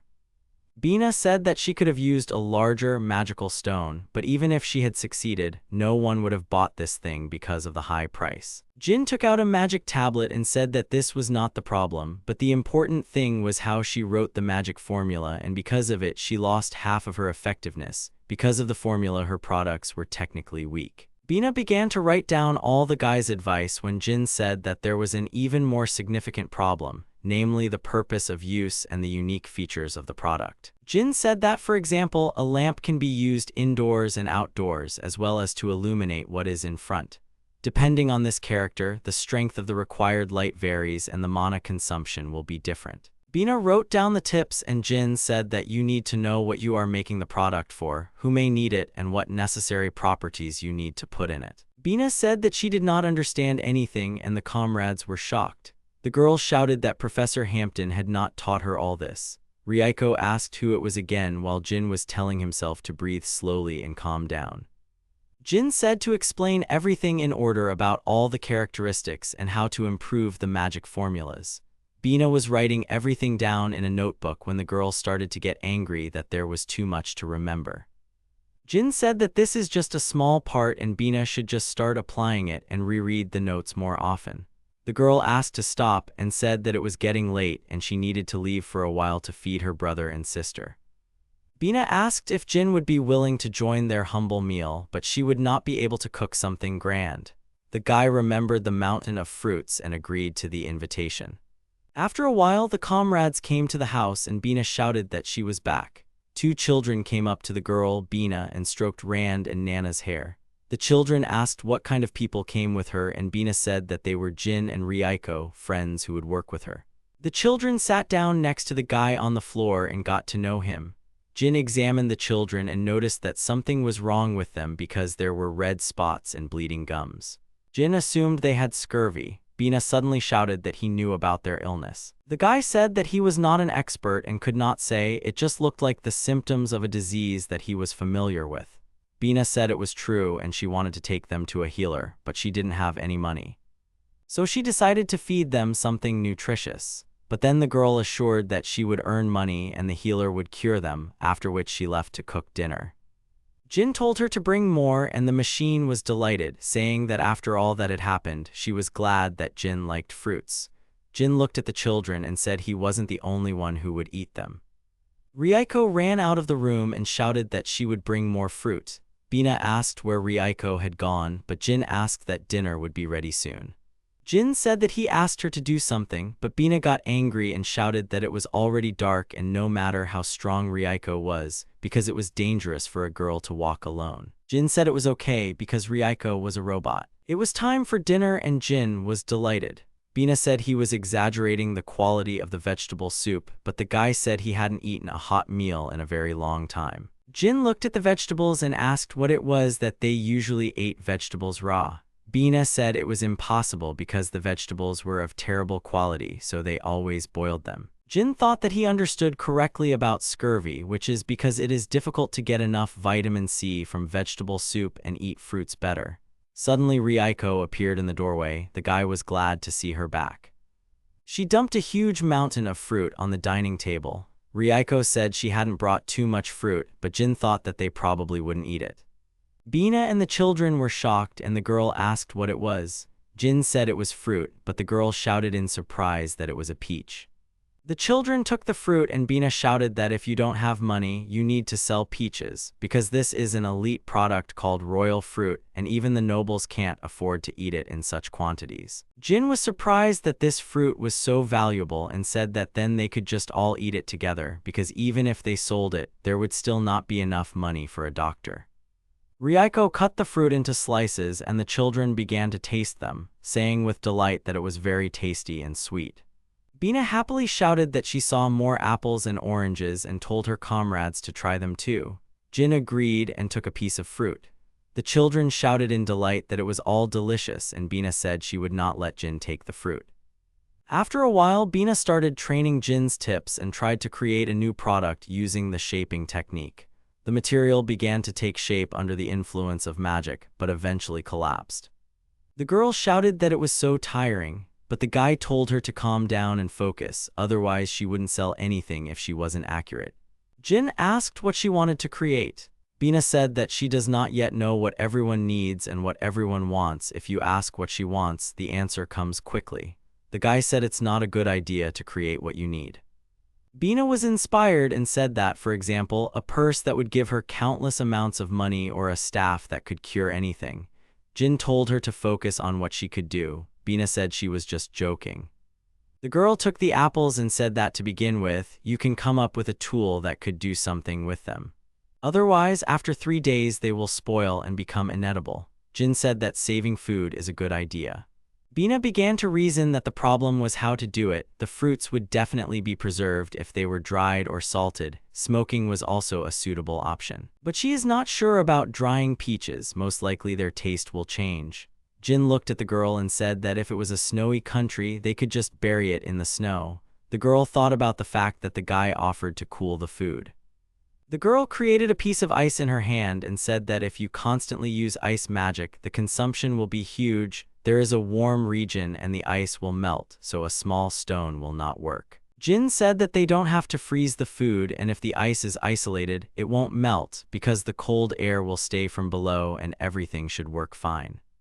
Bina took a notebook and said that if they put water in it and freeze it at times, wood be suitable for the case, but inside the magic circuit it is better to use copper, and then the magic formula will work. And the refrigerator appeared. Bina shouted in delight that not everything worked out, and Jin said that if you think about it, then Bina will be able to make a refrigerator. The girl said that she would have to borrow Jin's magic stone. The girl took the stone, and the guy said that everything was fine and she would be able to return it as soon as she sold the product. Suddenly Reiko appeared in the room. She apologized for interrupting the celebration but asked at what price they were going to sell the new instrument. Bina said she would offer the most affordable price. But suddenly the girl was horrified and Jin asked what happened, but the girl said that she would not be able to sell the tool because of the price of the stone that she borrowed from Jin. Reiko said that she checked the prices yesterday, and it looks like even the smallest stone will be worth 1,000 tor. Jin thought that according to the information from Roland, tor is about 10 yen, which means 1,000 tor is 10,000 yen. The guy remembered how Rolanda said that a loaf of bread is 10 tor. Jin looked at the big stone and realized in a panic that they would not be able to sell the tool. Bina was upset and shouted that she had already created the instrument. The children looked at the refrigerator in surprise, and Jin said that for now Bina could use it herself, and a buyer could be found later, but instead we needed other ideas. It was time for lunch, and Jin said that we need to come up with something convenient for ordinary people, cheap and fast to produce. The guy was eating food when he suddenly froze and asked Bean if he had eaten the corn. The girl laughed and said she was tough because she bought the cheapest one on the market today. The guy looked at the plate and thought about the shape of the corn, then asked if they had any more corn. Bina said she was all tough. The guy said he would borrow her pot, and the girl asked what he would do. But Jin went over to the stove with a bag of corn and began to examine it carefully. Bina shouted what he was going to do and began to worry about his pot when Jin asked Reiko for an electric stone. Jin shouted that he would later make her as many pots as she wanted, even 4, even 5. The girl nervously said that 2 would be enough for her. Everyone came up to the pot and Bina asked what it would be. Jin dropped the corn into the pot, put his hand to the pots and used the start technique. Suddenly, explosions began to be distributed in the pot and the girl was scared, after which she grabbed the children and screamed what had happened and what was happening. Corn balls began to appear from the pot, which filled the entire table, and Bina looked at the result with surprise. Jin shouted that it was an absolute success, but Bina screamed that it didn't look like a success. The guy pro handed the girl a plate with balls and asked her to try to eat this. Jin was eating popcorn and said it was a common food in his homeland. The children sat down at the table and started eating the balls when Bina told them not to do it, but the children said it was delicious and crunchy. Jin said it's made from corn and doesn't do any harm. Bina took one ball and decided to try it. The girl was delighted and shouted that this was something that could definitely be sold, because it was a cheap and fast product that they could easily make. Bina recalled a visit to the market, and Jin said that they could not use better corn. They needed it to be hard in order for the grains to burst. And you also need to buy salt, butter, and pow leaves for packaging. That's all you need for popcorn. The guy said they still need to think about other ideas. Bina said that she has an idea. They constantly need a fire to heat the room or cook, and what about a tool to create a fire? Jin agreed that it was a good idea. Bina said that this is what a bunch of fire stones are needed for, and they will have to buy a lot as startup capital. Jin took out a small bag from his pocket where there were stones and handed it to Bina, saying that there were not many here but she could use them. Bina hesitated, but Jin said that everything was fine. The girl grabbed the guy by the hand and promised that she would definitely repay the debt. Jin said he was relying on her. The girl ran into the workshop with the stones and shouted that she could already make a prototype of the tool. Reiko asked about the magic stones. Jin said that these were left over from Kaina's village and he used them in his shoulders, so everything will be fine and he knows roughly what Bina will come up with. Reiko asked if it was really okay to give them all away, because if all the tools sold out, then all the stones would be gone. Jin said he didn't fully understand what you were doing himself, but the stones were a souvenir from the village of Kaina. The guy looked out the window and said he thought the villagers would say it was so like him. There is a counter with bottles on the shopping street. Jin said that a lighter is a good name. Bina put her palms together and said that a real battle was coming and asked that the lighters be sold. Crowds of people walk along the shopping streets in search of interesting goods, when suddenly there is a noise on the street and people turn towards the counter of Jin and Bean. Customers are surprised that there are muffled explosions from popcorn on the counter and begin to whisper about what kind of sound it was. The customers came up to the counter and Bina kindly asked them if they would like to try popcorn.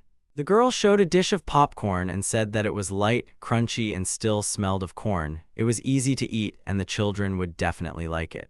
Bina made Reiko eat popcorn and tell her how delicious it was. Customers started saying it smelled good and asked if it was really delicious. The first customer came up to the counter, handed over 5 tours and asked for 1 portion.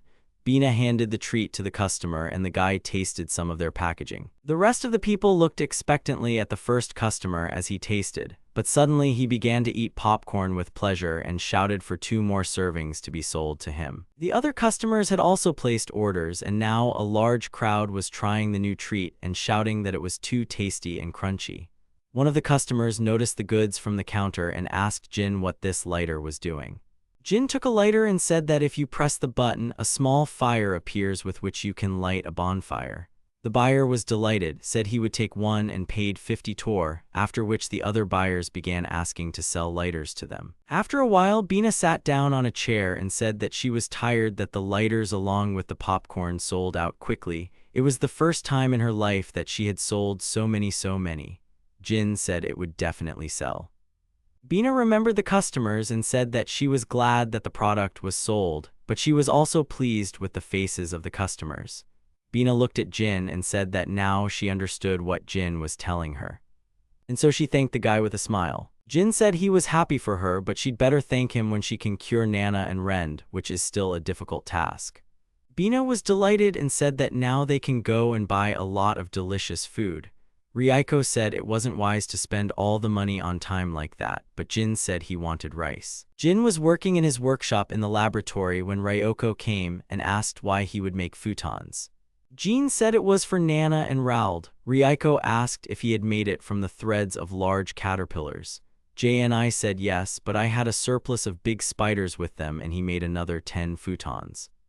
Maids walked down the corridor carrying futons and Jin said that they could be used for guests if they ever had them. Jin said that if possible he would like to build a house because there are too many things in this laboratory that he would like to keep secret. JNI said that there is an underground mine of resources and it is impossible for it to become known on the market, and the teacher's inventions are also in question. Jin said that if he brought someone to the lab, he would have to divide people into those who could know about it and who could not. Reiko said she understood his order and would soon build a house. Jin said that he was counting on Reiko and asked to double-check the futons and wake him up earlier so that he could go to Bina's tomorrow. The guy went into the room and said that now he would like to go to the hot springs in Kaina or to a relaxing bath. Reiko looked at the door and said that her father could rely on her. Jin came to Bina and the girl immediately shouted that she had found a water heater and showed the guy the kettle. The girl said that she thought about how good it was to have warm water to wash or something else and came up with it. Jin examined the invention and said that it was good and Bina was just like a craftsman. The girl was surprised and shouted that she was the crafting master. Reiko brought the futons and Bina asked if it was really them. Jin said they had extra materials and he did it for Nana and Raould. Bina touched them and said that they were very warm and she would like to have one for herself. Jin said that he had made a reserve and she could take one for herself. Bina said that she was relieved to think about Jin doing such things, and honestly, she thought Jin was only doing weird things.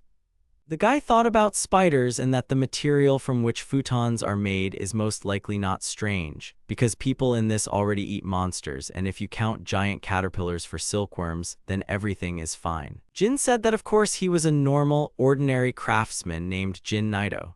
Bina said that he and normal are antonyms, if only because he had extra materials at home, which is no longer normal, not to mention peaches and apples. Bina said that if you look at Reiko, there is not a single crafting master. The ability to create an android and Jin is somewhat fundamental, but different from all other masters. Bina smiled and said that she had crossed the line and Jin shouldn't worry, because he probably has secrets that he can't talk about and she's not going to find out from him.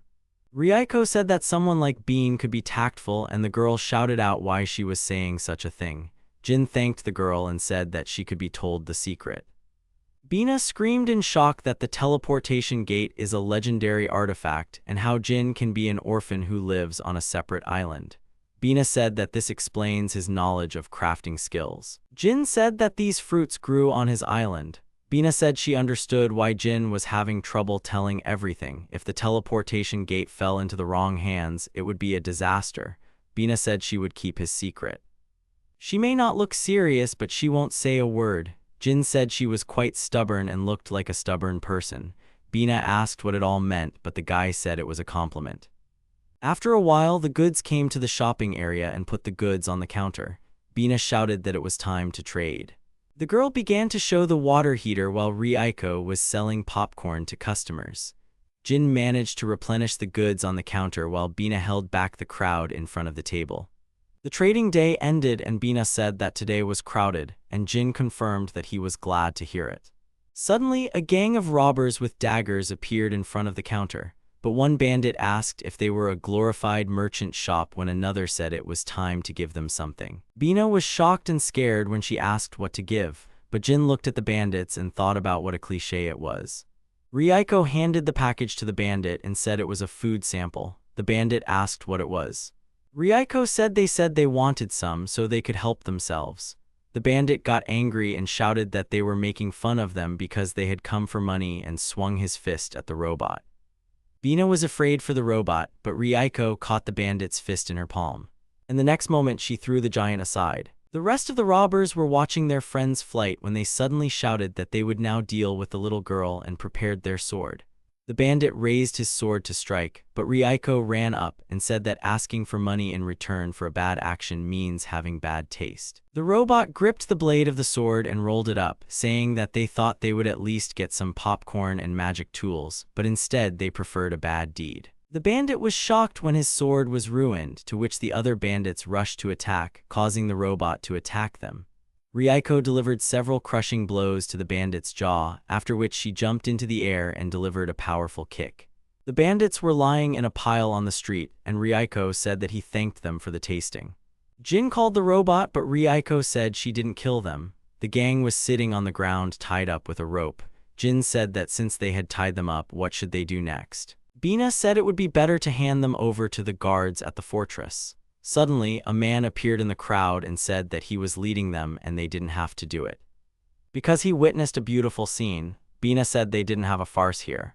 The man clapped his hands and asked for forgiveness and said that although he could not help them, he was delighted with how everything went. An assistant stood next to him and said that Count Kazuma was as witty as ever. The Count said that he was interested in the rumors about popcorn and he came to try it. The assistant said that he could ask for a chance and he would just buy food for the Count. The Count said that he had heard that popcorn tastes better when it is just cooked. Reiko handed the package dutifully to the man. The Count thanked her and paid the cost of the package, after which he tried it and said that's why people like it. The Count handed the package to the assistant and told him to try it too, but he refused. The Count said he would take a few more packages and asked me to wrap them up with him. The Count approached the comrades and asked if he could find out their names. The comrades introduced themselves and the Count told the assistant to take care of the bandits and say goodbye to his comrades. Bina calmed down and Jin said that they stood up to the Count. If you think about it, he came personally to buy popcorn, which means he is a good nobleman. Bina asked if Jin really thought that, and the guy reassured her. Behind the wall, a stranger was eavesdropping on the conversation of his comrades. The comrades returned home and Bina said that she was very tired. Jin said that meeting bandits and a nobleman seemed like a common thing. The girl said that she did not know about the nobleman, but bandits are really a common thing. Jin asked why public order on Blue Earth was so bad. Bina said there are a lot of people here, so crime is high. Bina said that the nobles who want a safe life live in the fortress, and to get inside you need a pass and something to prove your identity, but this does not concern ordinary mortals. Jin said he didn't think so because if the Count came to them, it means that he was interested in her product, which means lighters, popcorn, and water heaters will soon spread further. Jin said that this way Bean's name would become known among the nobles, and it meant that everyone would recognize her skills as a master craftsman. The girl was delighted, but Jin told her to be careful, because fame always comes with risk. Jin recalled the events in Kaina village and said that there are always people who know you and lend a helping hand, but there are also people who only think about their own benefit. Jin said it was good when people found out about her abilities, but you have to be careful not to get into any trouble or you might get eliminated. Jin asked if Bina was listening to him, but the girl was happy with her dreams. Bina said that in her opinion, Jin should also be careful because he is too kind to everyone. Reiko said that she agreed with this opinion. Father meddles in other people's business too easily.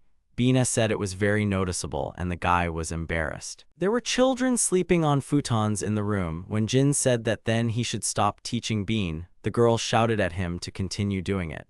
I laughed at the guy that he had no choice and what would happen if the girl continued to use other people. Another trading day at the counter ended and Bina shouted that they had done a good job today, as expected from her.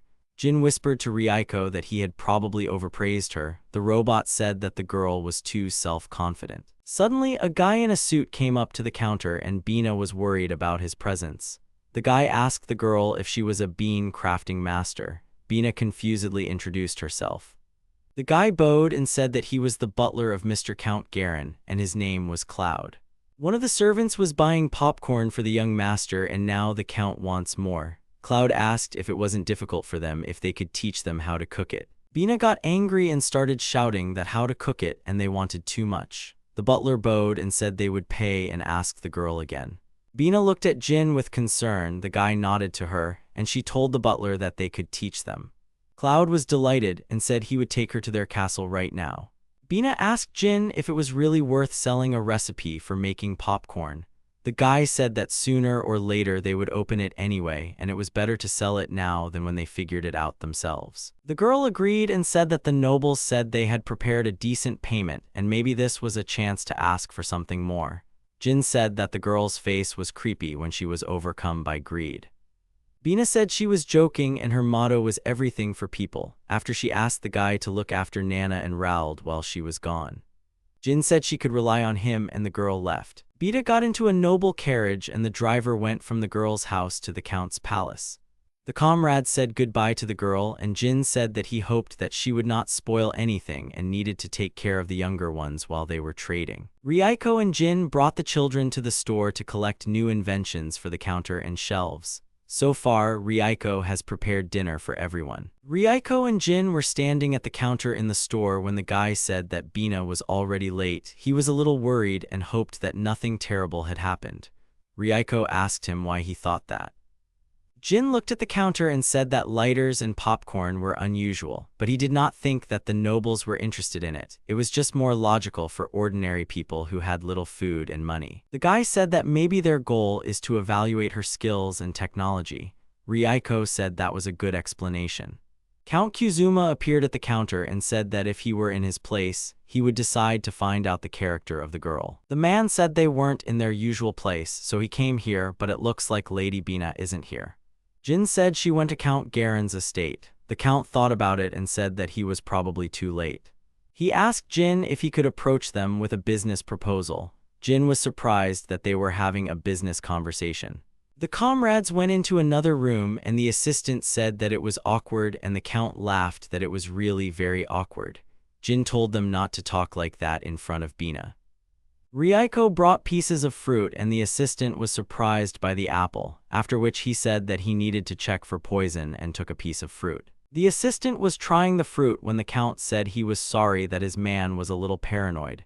Jin said he understood him because he had a similar experience. The count said that sometimes the assistant goes too far. Jin said he understood, but they should be grateful for that.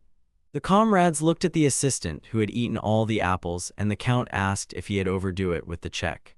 The man was sharply surprised and said that this apple tasted like this, and the count asked if it was so tasty, after which he took a piece from the plate saying that he had never tried cooling apples. The count went to the refrigerator and Jin said that it was a magical device that cools everything inside. The Earl asked if Lady Bina had invented it. Jin agreed and said that with this, food could be kept fresh for longer, and if more food could be saved, they would be able to overcome hunger. But the problem is that due to the cost of materials, the invention cannot be sold on the market. The count inspected the refrigerator when Jin said they planned to recycle it to lower the price.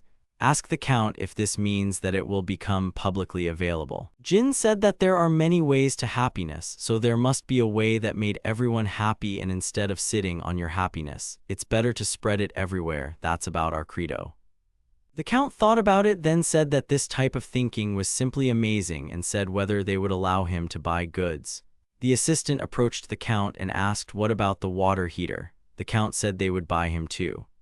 The count said that the local craft masters are trying their best for the common good, and it motivates.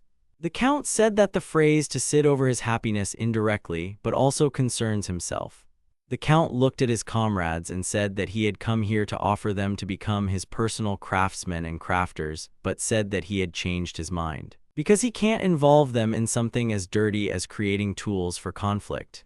Jin asked in surprise about the conflict. The count took out a scroll, after which he said that there was information in the last 6 months that one of these people had supplied golems and magical beasts to Algeria against them. The count showed the map and said that later, after investigation, it turned out that the supplies were coming from the Celoria region.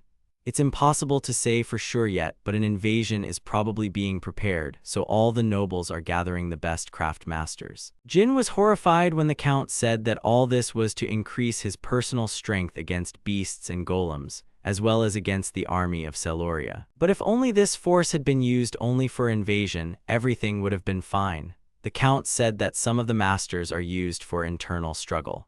Jin shouted that this was what Count Garana had turned to them for. The count said he couldn't deny it, but their job was to protect the kingdom, to train the workforce. Jin said that it could be true, and that meant Count Garen had a purpose when he attracted Bina. The count said that most likely the goal is the same as his. Jin ordered Reiko to find Bina. The count said that in order to enter the fortress, you need to go through certain procedures. He understands that with the power of Lady Reiko, they can skip all this, but he cannot allow them to do so. Jin tried to object, but the count said that he would go himself and they should let the nobility fulfill their duties. The children looked out of the room when the Earl said that he would bring Lady Bean home as soon as he could, including for the sake of the children. Jin asked the count if he could rely on him. The count told them to leave it to him because it was also so that he could eat chilled apples at home. The comrades were sitting at home waiting when suddenly Reiko told her father to get out of here quickly.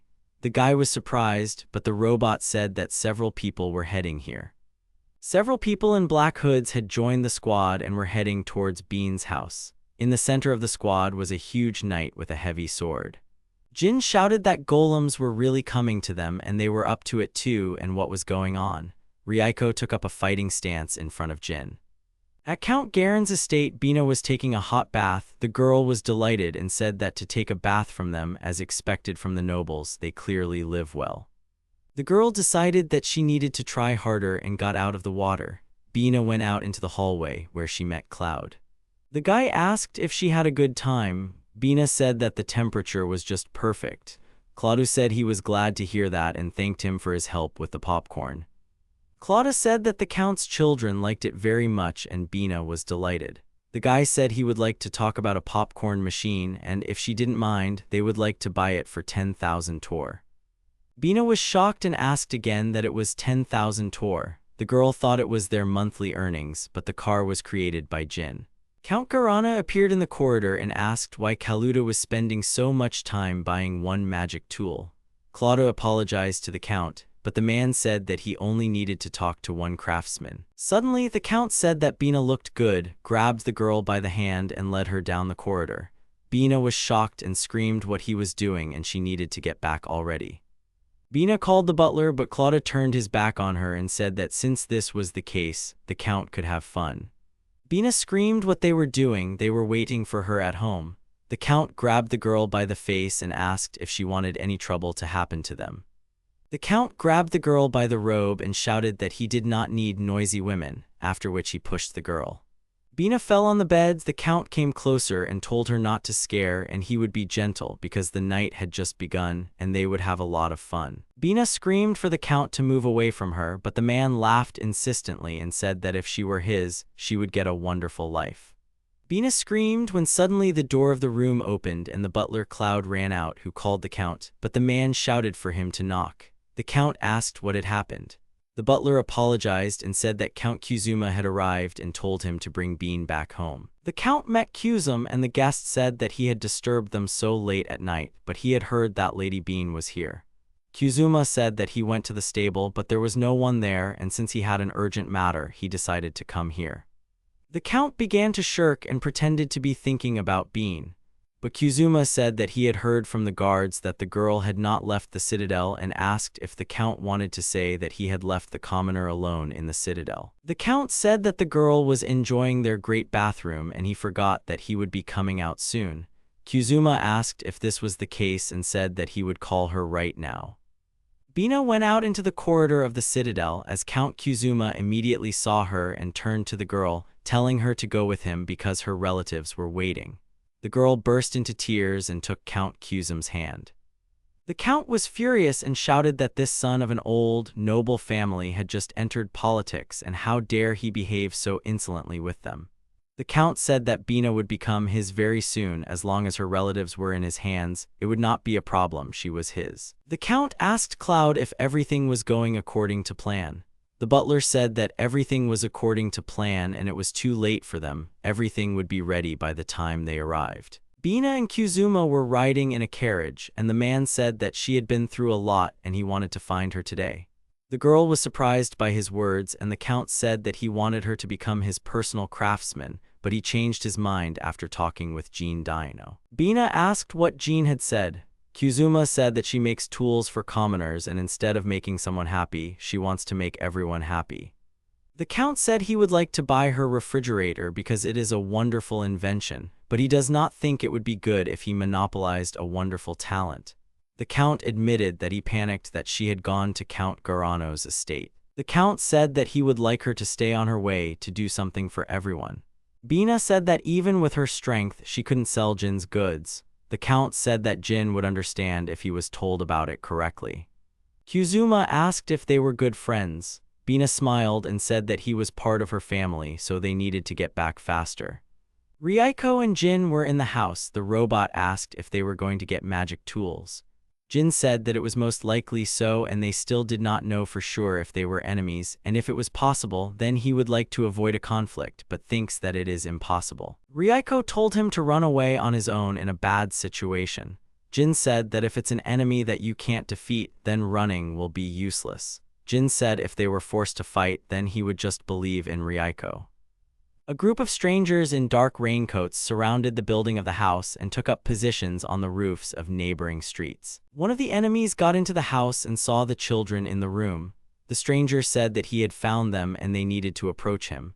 The children took out a magic artifact and pressed it, causing a light barrier. The stranger realized who it was when Reiko suddenly appeared and shouted that they had not come here to steal but to kidnap, which then struck at the stranger and he flew through the wall, destroying it. Reiko sighed that this house was so fragile. The robot got into a fight with several mercenaries when another one entered the room and asked what the noise was. Reiko was shouting at that moment that this was a good opportunity to rebuild the house. Jin suddenly appeared behind the mercenary and threatened him with a paralyzing staff and used the technique to dig under the enemy's feet. The mercenary fell into the pit and Jin looked at him and thought that he felt like he was the only one using this trap. Reiko dealt another blow to the mercenaries when one of the enemies said that this girl was in the report and called for the golem's case. The knight passed by the mercenaries and ran towards the robot, after which he struck a powerful blow with his spear, but Reiko managed to dodge. The robot landed on the ground but abruptly jumped up and pushed the golem in the chest with a strong blow, which caused it to fall to the ground. Reiko grabbed the golem's sword and swung it while it was lying on the floor, after which she cut its helmet into pieces. The mercenaries were shocked and one said that they had no choice, then took out a sword and shouted that even if he burned this place down with her. The mercenary's sword shone with fire magic and another mercenary said that the flame was excellent and a fiery vortex formed in the room. Kuzuma and Bina ran into the room when the fiery whirlwind began. The count shouted that they were late and Bina was shocked. The children hid behind a protective barrier and called for their sister, but Jin stood next to them to protect them when the mercenaries shouted that they would all burn. Reiko entered the fiery vortex and Jin thought that his robot would not melt from such a small damage. On Kuzuma and Bina streets of the city, they watched the fire, and the girls screamed in horror that this was their house. Reiko struck at the mercenary inside the flame vortex and he shouted that she was not a robot but a monster. One mercenary shouted that he would just take hostages and waved his sword, but Jin used a magic wand and the enemy lost his sword. Bina grabbed her staff but Jin shouted that she could destroy all things. But the girl swung and hit the mercenary with her staff. The children ran up to their sister and shouted that they were glad that she was all right. Jin approached his friends and asked if everything was okay. Bina C admitted that she couldn't sell the popcorn machine and she's sorry. Jin said that she shouldn't feel guilty about it, and Reiko also broke their wall, that the robot began to rebuild the structure. Reiko said that this wall is thin and fragile, but Jin said that the girl needed to build a better house. Bina shouted that they were the only ones to blame for this. Reiko said that the wall should be built of bricks and Jin suggested making it non-combustible. The girl told me where to get such expensive material. The count laughed and said that they were talking about crafting even in such a situation. Jin said that they are magic crafters and they are the best at creating something. Jin and Bina punched their fists and were glad to be home alone.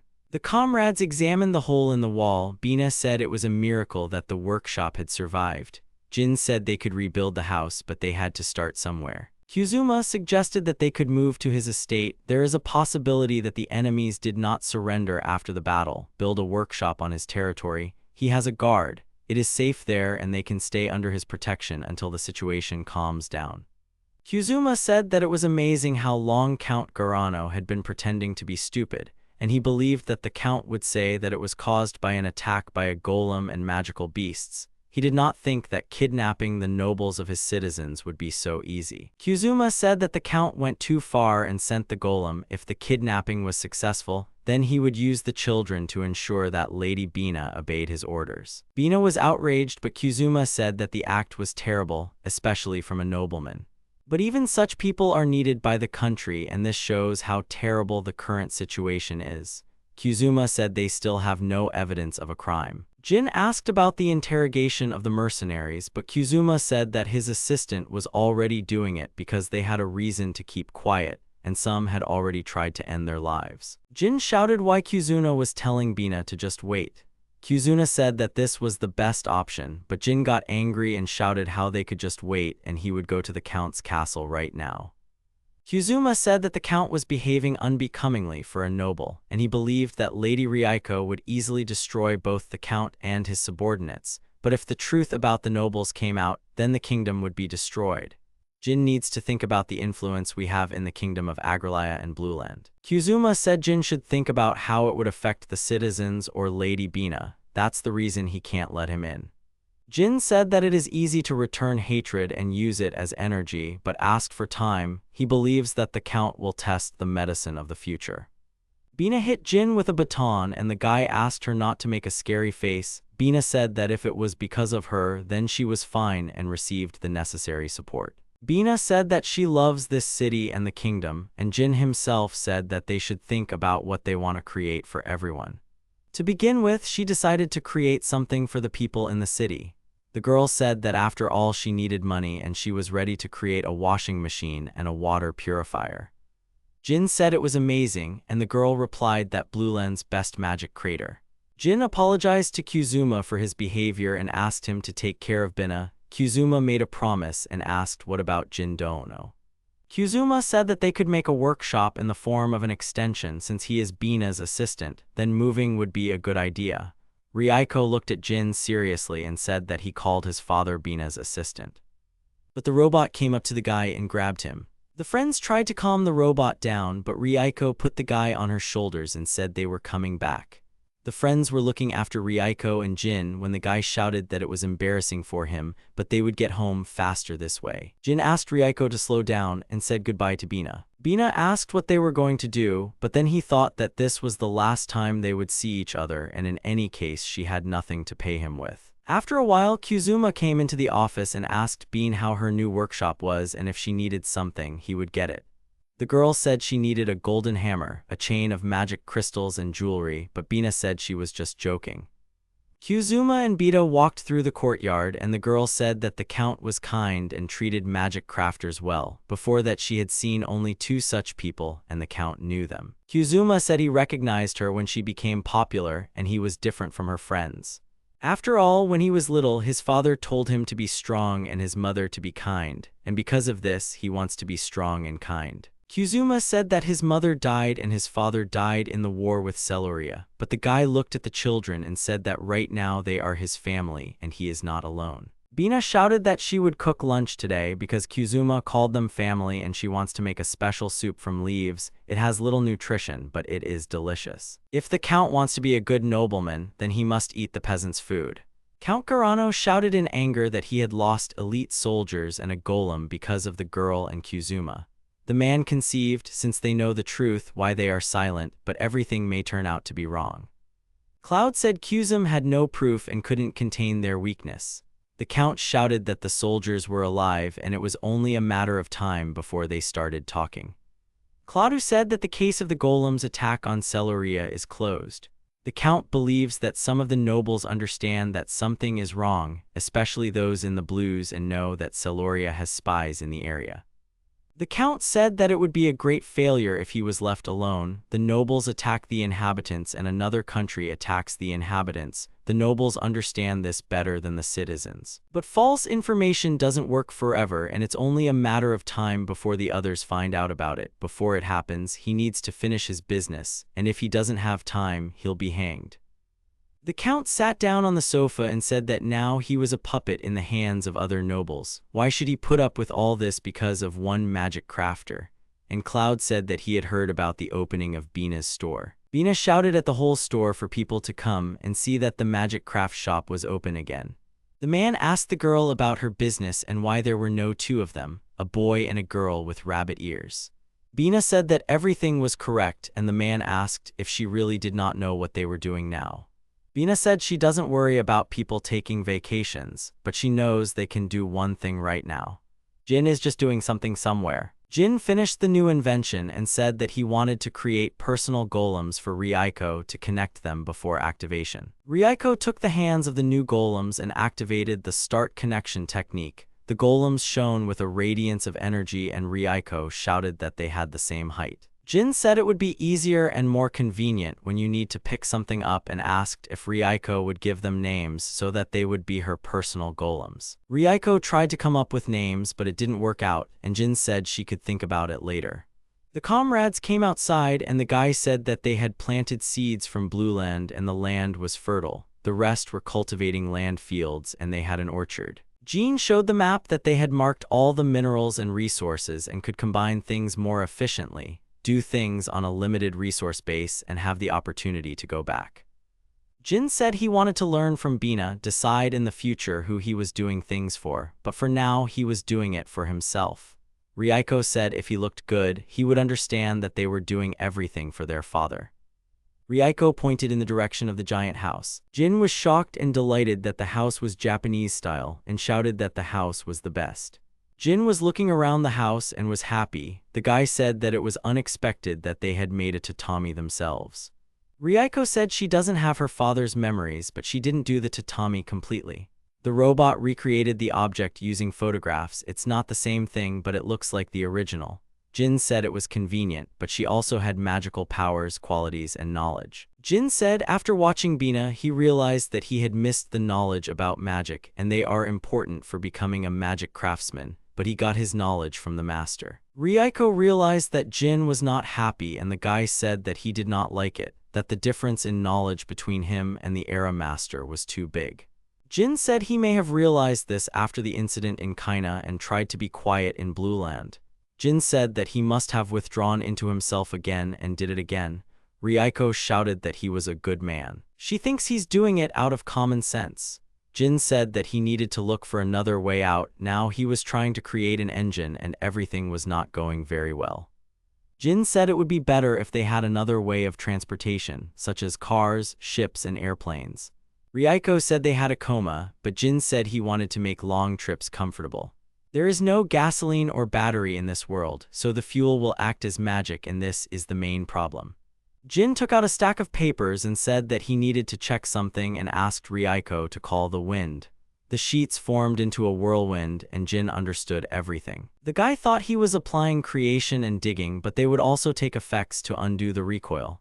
Jin said the process didn't look easy, but it turned out to be very difficult. Reiko asked what it had to do with the engine. Jin said that if they had a rollback, then he would benefit. The guy took the material and decided to show Reiko. The material turned into a pipe, and Jin said that he used air magic for the test. Usually the engine uses energy from explosion and combustion or releases energy from electricity. Rocket engine uses fuel only for the engine. We will change the required energy into dynamic force. But with magic, you can keep the dynamic force and set the engine in motion, so you can do something more efficient.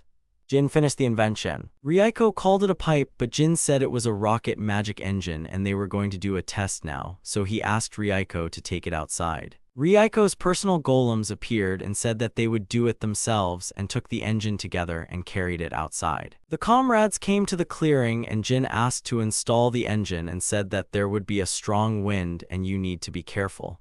Jin activated the engine. Reiko grabbed onto it as a powerful stream of air burst out of it. Jin examined the invention and said that the recoil works, and with this they can hold the force, and shouted for Reiko to keep holding. Jin asked if she was okay and offered to use the help of personal golems, but the robot said that she would do everything herself. The airflow increased when suddenly Reiko lost her balance and lowered the engine down. Jin screamed in fright for the invention to stop. Dirt scattered on the ground. Jin asked if everything was okay while the robot was sitting on the ground and a broken engine was lying next to it. Reiko apologized for breaking it. Jin said he would make a new one. Reiko said that everything failed because of her. Jin shouted that his mistake was because he was thinking about the result. Although he uses magic, the essence of research and item creation does not change. Jin said that's why it's not Reiko's fault. He told the robot to just go and take a bath. Reiko was sitting in a hot spring. She was thinking why he said that everything was fine, because she doubted the golem's help and brought problems to her father. Golem assistants appeared nearby and said that their father told them to wash too, because washing with magic is not fun. The assistants said that the father asked to support Reiko. The golem said that Reiko relies on her father and they can rely on Reiko when they are not strong enough like her. Reiko said she still hadn't given them names and wasn't even sure she could give them two names as good as her father. The assistants said that the two of them want to help and they were created for this and they want to be useful to their father together. Reiko laughed and said that they were the same people created by their father. The robots looked up at the sky when the assistant said that the moon would appear soon. Reiko thought about the moon and the sun. Reiko told the assistants that one would be called Luna from the silver moon and the other Solil from the golden sun. The assistants said they liked it. Reiko came to the workshop and Jin said that he had converted the research room into an experiment room because they should make a real rocket in the future. Jin said that they would easily test and improve the rocket magic engine here. It remains to put it on a crane and test it. Reiko asked if her father could trust her to run the test again, so that he would leave it to her, Solil, and Luna. The robots went into the experimental room. Jin took a seat behind the safety glass and waved to the assistants. The rocket engine was activated and Reiko and her assistants held it in place. After Reiko said that the magic was gone, Jin shouted that they had succeeded and had a great job. The assistants were delighted and Reiko asked if they could create a transport now. Jin thought that the energy is still not enough for an airplane, but it can be adjusted to the rotation speed, which means that it can be adjusted to the rotation speed of a water transport. Jin decided that he could make it smaller and put it in a non-motorized plane, but after that it would cease to be so. The guy said that there is a long way to go to put it into practice. Jin said that they should focus on the realities before continuing the experiments, and the first in this world would not be an airplane, but a ship, and they should go to the sea.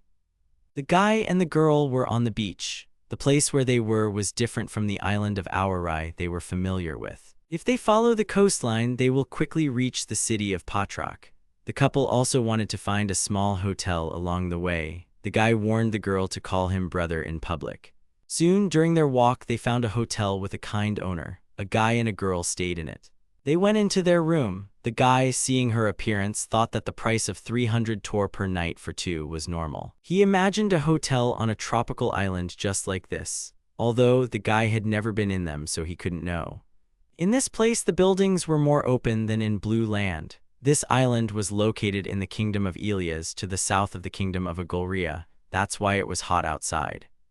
If you look at the structure of the village of Kaina, Blue Land, and Patrak, you could understand that civilization was at the level of the Middle Ages. The girl did not know the meaning of the word Middle Ages, but the progress of this world has returned to the Mother Era. This was not the era of the Masters where everyone could use the gate to teleport on a daily basis. That's why the girl thought so. After her words, the guy became interested in the ships of the era of Masters, but that didn't mean he wasn't interested in ships from this era. The girl also suggested that the guy take a walk. They went out to the port to look around. The guy squatted down and looked at the wooden boat with interest. The main material of the boat was wood and metal for durability. The guy noticed that there were only small boats at the port and there were no large vessels. Suddenly, the girl called out to her father, pointing her index finger to the side. The guy turned to the place she was pointing at. It was a boat floating on the sea, but the peculiarity here was not the girl, but the golem next to her. The guy saw that he was using his hands as paddles. The golem was the engine for the boat. After all, they did not get tired. But the golem's arms were too weak and it was easy to lose balance in any event. And then there will be a loss of engine power. The guy was thinking about attaching the golem to the catamaran. A man was secretly listening to his words. He was interested in Jin's words. Jin continued talking. The catamaran was a vessel that could constantly move at high speed. There was one drawback to it. It was possible to turn over on sharp turns. The unknown man got up from his boat and confessed to Jin that he had been eavesdropping on him. The girl realized that the guy was aware of the golems and boats. She had an exotic appearance. Her tanned skin perfectly matched her blonde hair. The girl thought that Jin was a shipbuilder. She apologized to the guy for her eavesdropping, but in this city, the girl was the only one who created these ships. Therefore, she was interested in his words. Jin almost confessed to the girl that he was a master at magic crafting, but he was able to come to his senses. The guy told her that he was just a magic craftsman. A girl with a strong interest wanted to find out any information about the guy. He was a little confused by her numerous questions. She was overjoyed because the guy didn't serve anyone and wasn't a member of the guild. For her, it was a blessing of the sea. Jin's companion did not want to interact with the girl as she was more likely to get them into trouble. Jin wanted to ask her a few questions about the ships, but immediately a new acquaintance asked them for a favor. A group of 3 people came to the cafe. The girl brought me to this place because it was delicious and cheap. Jin was a little tired, they had to walk a lot to get to the cafe. The guy was weak in front of beautiful girls. A girl with an exotic appearance introduced herself to them. Her name was Marcia. She was a shipbuilder from a neighboring town. The guy in response also called their names of the girl. His name was Jin and his companion was Reiko. That's how they met. Jin wanted to know what Marcia wanted to talk to him about. The girl, pointing her finger towards the sea, pointed out the reason for her acquaintance with them. There was a boat he knew in the sea. It was a boat with a girl and a golem that was attached instead of an engine and oars. Usually this type of boat was called a golem ship. The guy was a little confused by such a simple name. He told Marcia that they were not from this country, so they did not know about the name. Marcia, looking at Reiko, now understood why they had such boring clothes. That explained everything. The kingdom of Ilias is surrounded by the sea, so they were rich in seafood such as fish and other seafood.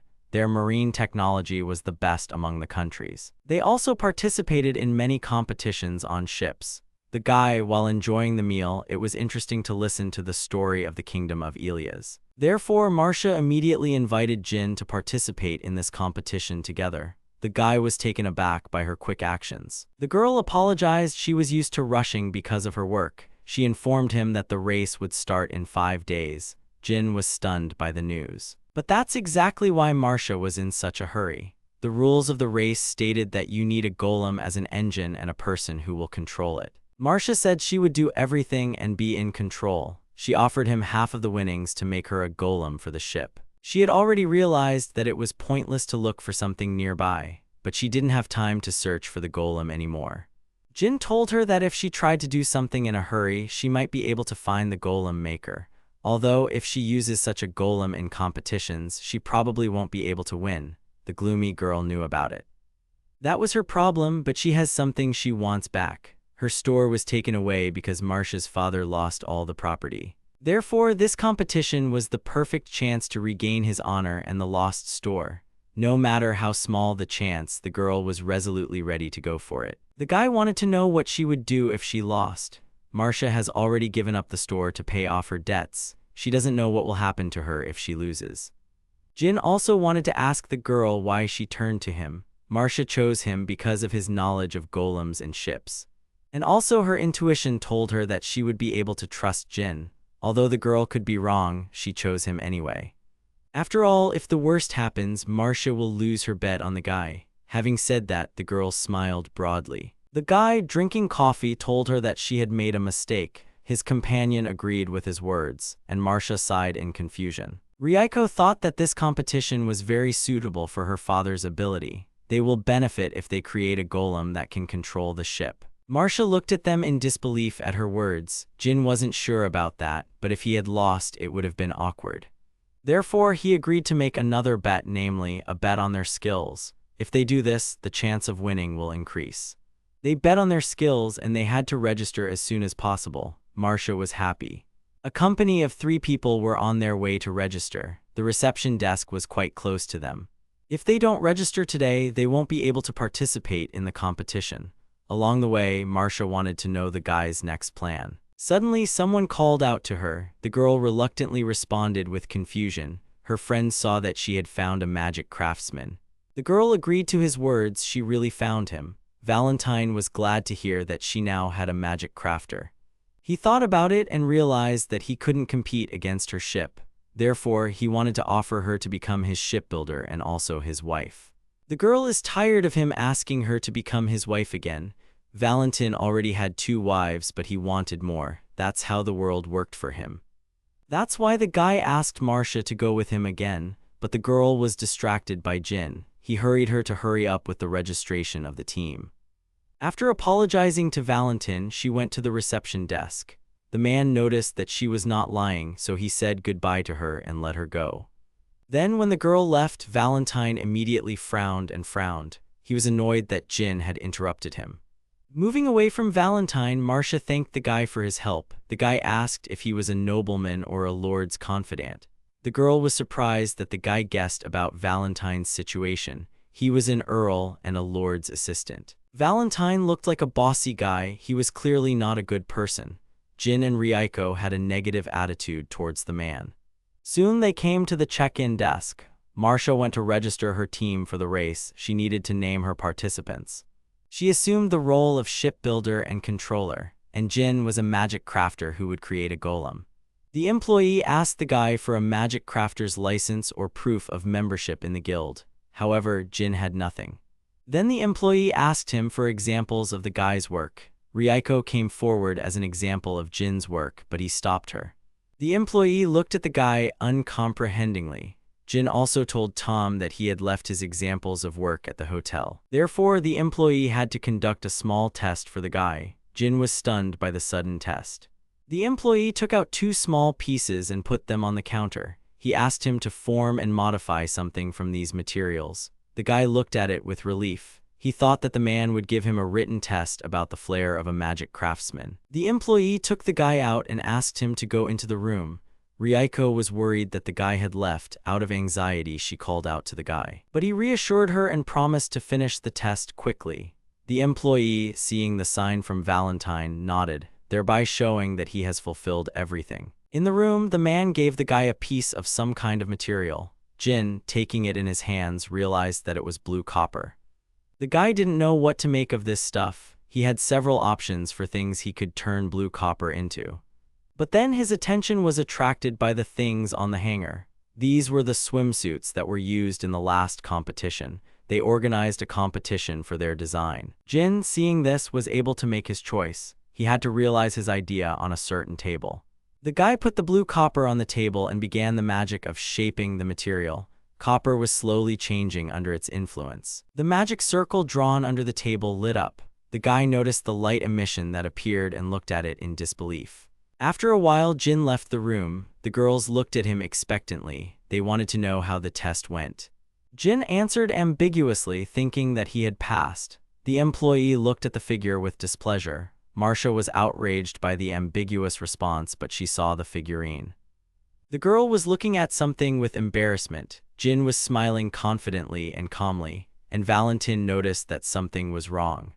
The employee was holding a figurine made by Jin in his hands. It was Marcia in a swimsuit in a smaller version. The girl was surprised by the figure with her face. She wanted an explanation from the guy. He admitted that it was her figure in a swimsuit. She was embarrassed and outraged by what the guy had done. Jin, on the other hand, could not choose anything during the test and therefore simply turned it into a figurine with her face in a swimsuit. The figure was wearing a swimsuit from that collection. It was problematic for the guy to make clothes out of copper, so he chose a swimsuit. Jin turned to the employee and wanted to know his test result. The man noticed the guy's speed and accuracy. Both of the guy's skills were very good. Therefore, Jin was able to register as a magic crafter, and he also became a participant in the 10th race on golem ships. The guy, upon hearing this news, suggested that everyone immediately arrange a meeting. Marcia hadn't forgiven him for the swimsuit yet. Valentin saw everything that happened to Marcia's team during this time. The man was unhappy that the girl was able to get a magic crafter into her team. He approached the employee and wanted to know what happened. The employee said that he used that table. The device that interfered with the activation of magic was under the table. The crystal and the circle were completely burned out. Valentine realized everything with amazement. He wanted to find out who this guy was if he was able to defuse the device. But then I thought that the device probably just broke down on its own. There was no other option in the cause of the breakdown. But the man didn't care about the device anymore. After all, Valentine had another plan for mastering Marcia. Valentin confidently thought that he would win the competition and get Marcia. He will do anything for this. Then he asked the employee for a statuette with Maria's face, but he did not give it to him. He needed to show the figure to the chief as proof. The mayor of Petroka received a figurine. He praised the one who made it. The man also decided that he would design a swimsuit for a women's swimming competition. Evening came. The company celebrated the birth of the MDR team. Marcia was happy about it. The guy didn't understand the name of the team. These were the capital letters of their names: Marcia, Jean, and Reiko. Jin was confused by the name. He wanted to postpone the celebration. He needed to find out what they should do next. Marcia did not understand the meaning of his question. Jin was referring to what their plan was for the competition. He He still didn't know the rules of the race yet, but Marcia took the brochure with the rules. The guy began to read into it. The rules were vague. There were no restrictions on the size and weight of the boat. There were also special awards for the design and idea of the ship. Jin saw it in the rules brochure. They shouldn't have any problems with speed, so they should think about whether they can win these awards or not. Reiko was sure they could. The guy was trying to win what they could, but he didn't understand why only women could be controllers. It was because of the boss's wish. The next day, Marcia didn't know what to do with the golem. The guy also told her not to forget about the boat. The girl did not understand his words because they already had a boat. However, she was not suitable for them to compete. If they want to be the fastest, they must also consider the balance of the golem and the boat. Leaving everything as it is, compatibility and efficiency will be low. They only had 4 days left. They should finish the basic construction faster, then conduct a test launch and modify the boat. The girl thought that they would lose time if they redid the boat, but if they use it as a base, they won't be able to finish it in time. The guy had a vague idea of the plan. He needed the materials needed to create a golem. Marcia understood everything. She would get them. Jin also told the girl that he would finalize his plan when he saw the path they had to swim in the competition. During the course of the race, they must go to a certain rock and then return to the shore. The final will be announced on the day of the competition. The guy thought they should prioritize speed in racing. The main problem is how to reduce the lost turnaround time. The best solution would be a propeller, but making it would require detailed customization. They didn't have much time. Reiko suggested that he use a magic jet engine, but it will be difficult to control. There was only the option of rowing. The guy wanted to take full advantage of catamarans. Suddenly, he was attracted by a sound that sounded in the sea. Someone was jumping across the sea, making a loud sound. It was a golem of extraordinary beauty. It was designed to resemble a mermaid, having fins and a fish tail. The guy looked at it with admiration. The blonde guy was talking to the siren on the ring. He was conducting a golem strength test. Suddenly, the blonde guy was next to the sitting genie. Jin stared at him in surprise. Suddenly, the stranger turned to him and asked about the doll that was standing next to Jin. The guy was stunned that he realized that Reiko was a golem. The blonde guy was glad that he had guessed right about Reiko. He wasn't sure before, so he decided to ask. The guy praised Jin for Reiko. It was well assembled. As a magic engineer, he couldn't stand still without confirming it. Jin was surprised by his words. That's what the magic artisans were called here. The blonde guy was Vali Reinhardt. He was from the land of Shounen. Jin introduced himself to the guy in return. Reinhardt has never seen such perfect dolls as Reiko. The girl was flattered because it was Jin who created her. After hearing this information from Reiki, Reinhardt was pleasantly shocked. It turns out that it was Jin who created her.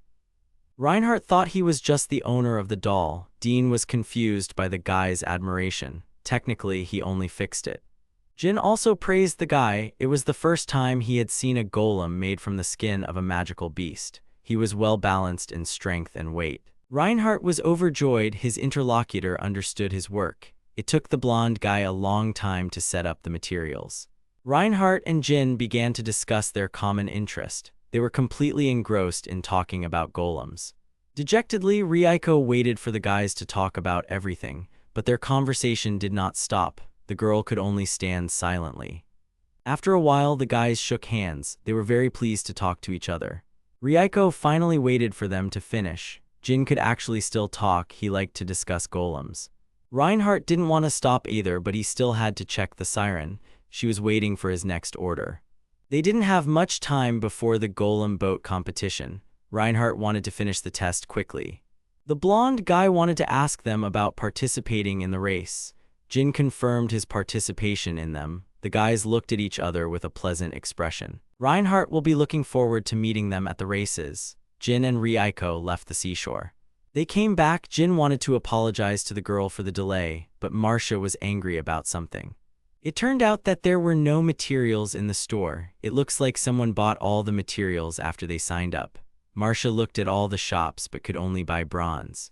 The rest of the materials they needed were missing from store shelves. Jin thought it was weird. After all, everything was fine yesterday.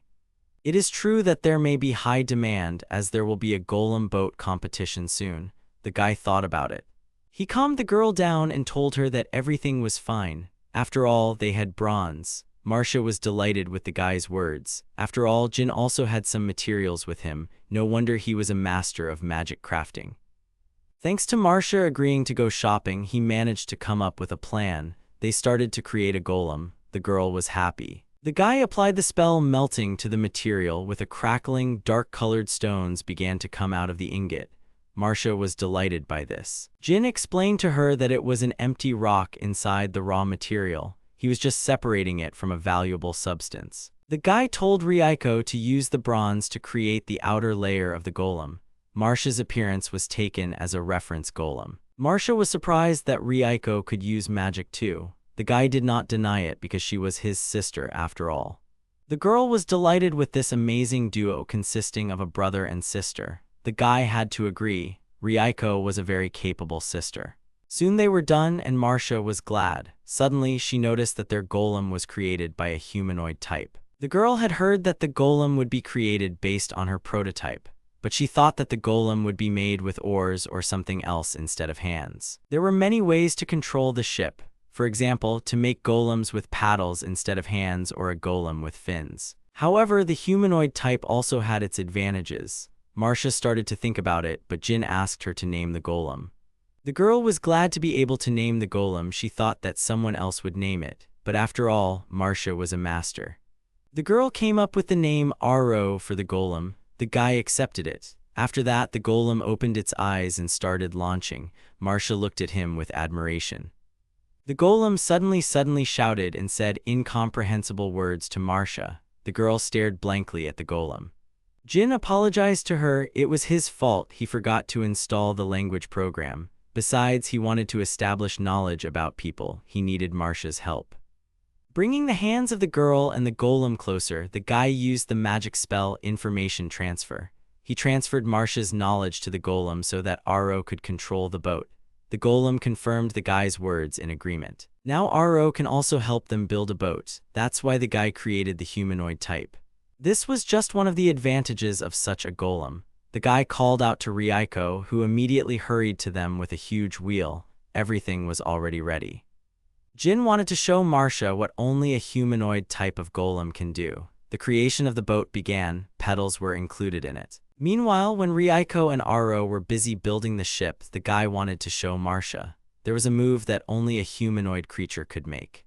Soon everything was ready. The boat was waiting for them at the port. She was perfect and different from ordinary boats. The girl looked at the boat enthusiastically, even though she did not understand how it worked. The guy explained that the boat works with the help of legs.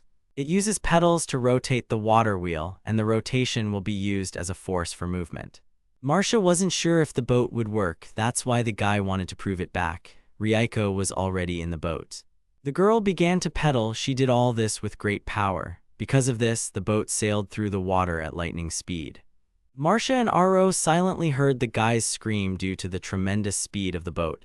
They were completely doused with water. Marcia only said with determination that they would win. Sunset came. Marcia and Aro returned after a boat ride. This is what Jin noticed. He wanted to know the girl's feelings from swimming. The girl praised the boat. It was fast and stable and easily controlled. The Swan was a wonderful boat. However, it is so stable that it is difficult to make small adjustments to it. The boat was suitable for sailing in a straight line. The guy told the girl that he would try to make adjustments but would not change the system. Marcia understood that. The girl wanted to confirm with the guy about the characteristics of the arrow. The guy thought she was fully functional. However, Marcia thought it was strange that Aro couldn't swim faster than Reiko, who was just a child. After a while, the guy explained about Reiko. Marcia was slightly surprised to learn that Reiko was actually a doll. She didn't know what to be surprised about. Reiko was happy. She was able to tell at least someone that Jin was her father. A company of 3 people left their workshop. They will start the adjustment the next day. Unknown people were waiting for them to leave. Night fell. Everyone was fast asleep in their rooms. Except for Reiko, she looked reverently at the sleeping guy. Suddenly, she heard the sound of footsteps. Those came from Marcia's room. The girl narrowed her eyes frowningly. Reiko realized from the sound of footsteps that there were 2 strangers. The girl got out of bed and ran towards them. Two bandits tried to break into the lock of Marcia's room door and break into it, but they were stopped for a moment by Reiko's voice. Reiko thought that the uninvited guests had the wrong number, but when she saw one of them with a gun, she immediately changed her mind. The guy who tried to break into Marcia's door ordered his friend to deal with the girl. He accepted the order and wanted to get closer to her. But Reiko responded with lightning speed and headed towards the bandits. She wanted them to shut up. After all, her father was asleep. With one blow, she immobilized the man, then Reiko moved with lightning speed to the second guy. She dealt with him in one blow. The men were unconscious. Reiko didn't know what to do with the unconscious bandits, when suddenly I saw the sea. Reiko buried the unconscious bandits in the sand up to their necks on the seashore and left a warning sign. It said they were tired of attacking sleeping women. The girl did not understand why they did it, but suddenly she noticed a fire in the distance. It was in this direction that the workshop was located. Soon, a group of 3 people were running towards the workshop.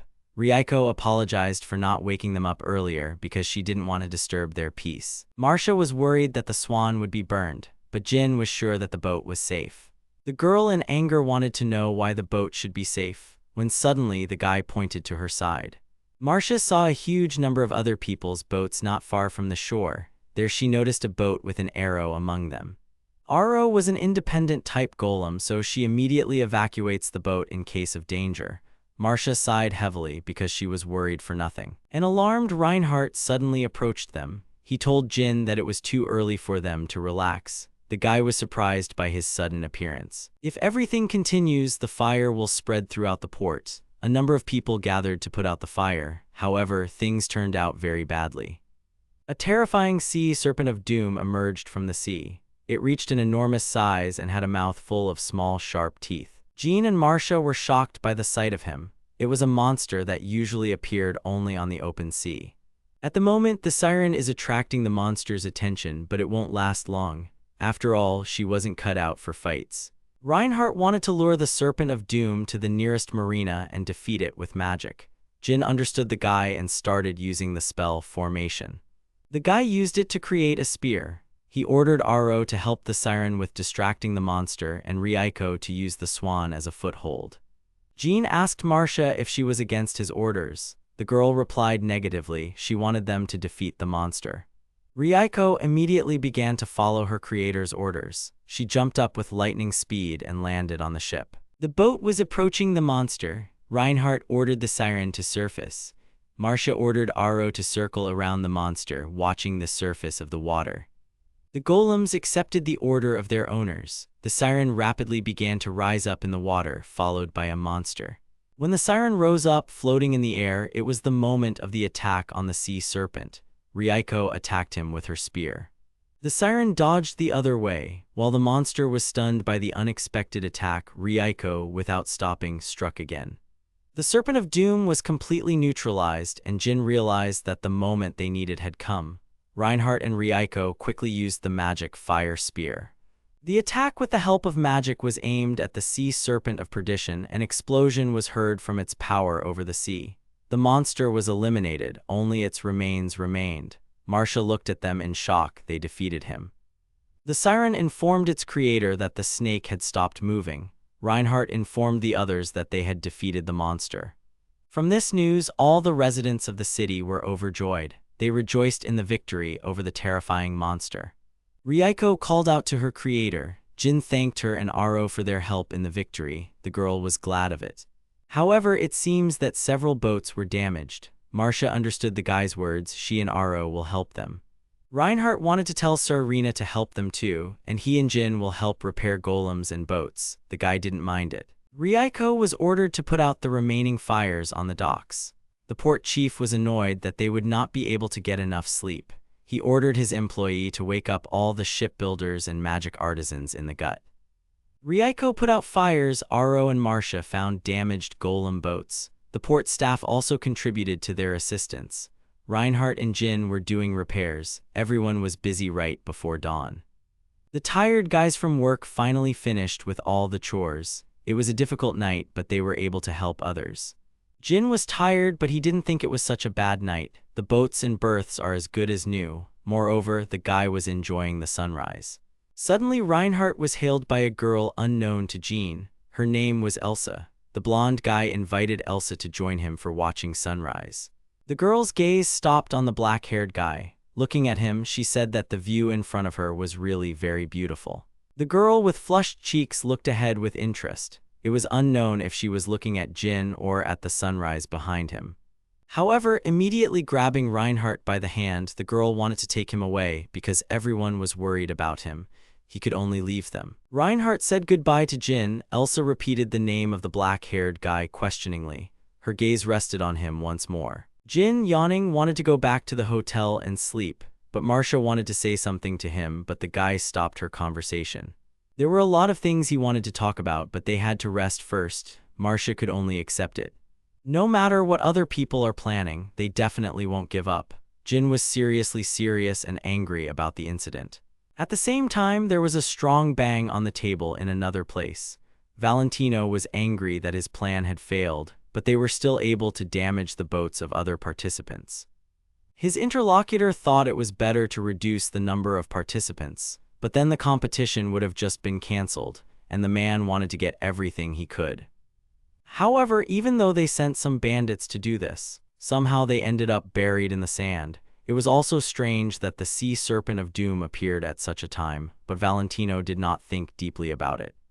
The man just wanted to destroy everyone at the competition. It doesn't matter what he has to do it.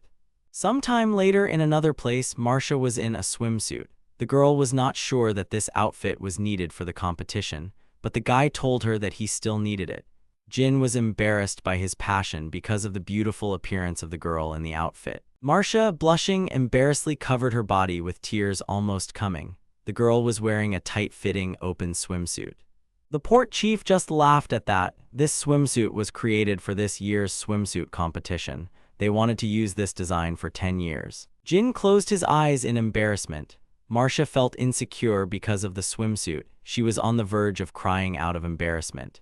One sunny day, the guy was at the venue of the tournament. There was a preliminary stage, but there were a lot of people on the street. In addition, there were kiosks everywhere, since this place was used for events all year round.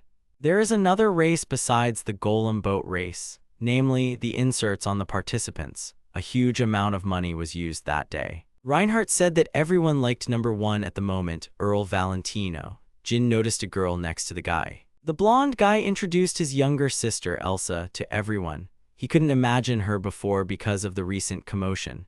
Jin smiled understandingly, but suddenly a blonde girl approached him quickly and directly.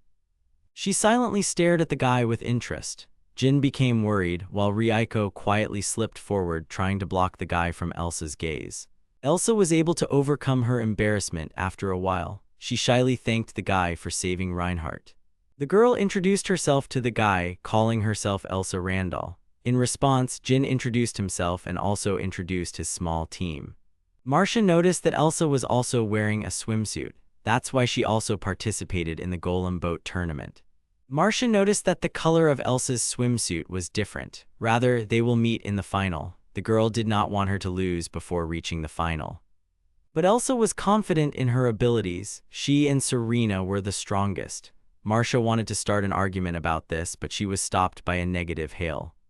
Valentino confidently told the company in front of him that they, the glory of Elijah team, would be the winner.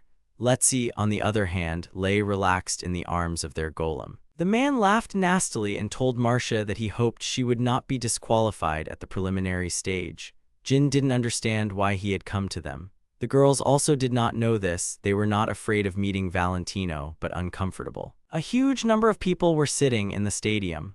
The 10th golem boat race will begin soon. This time, as many as 35 groups participated, which was the largest number of groups in history.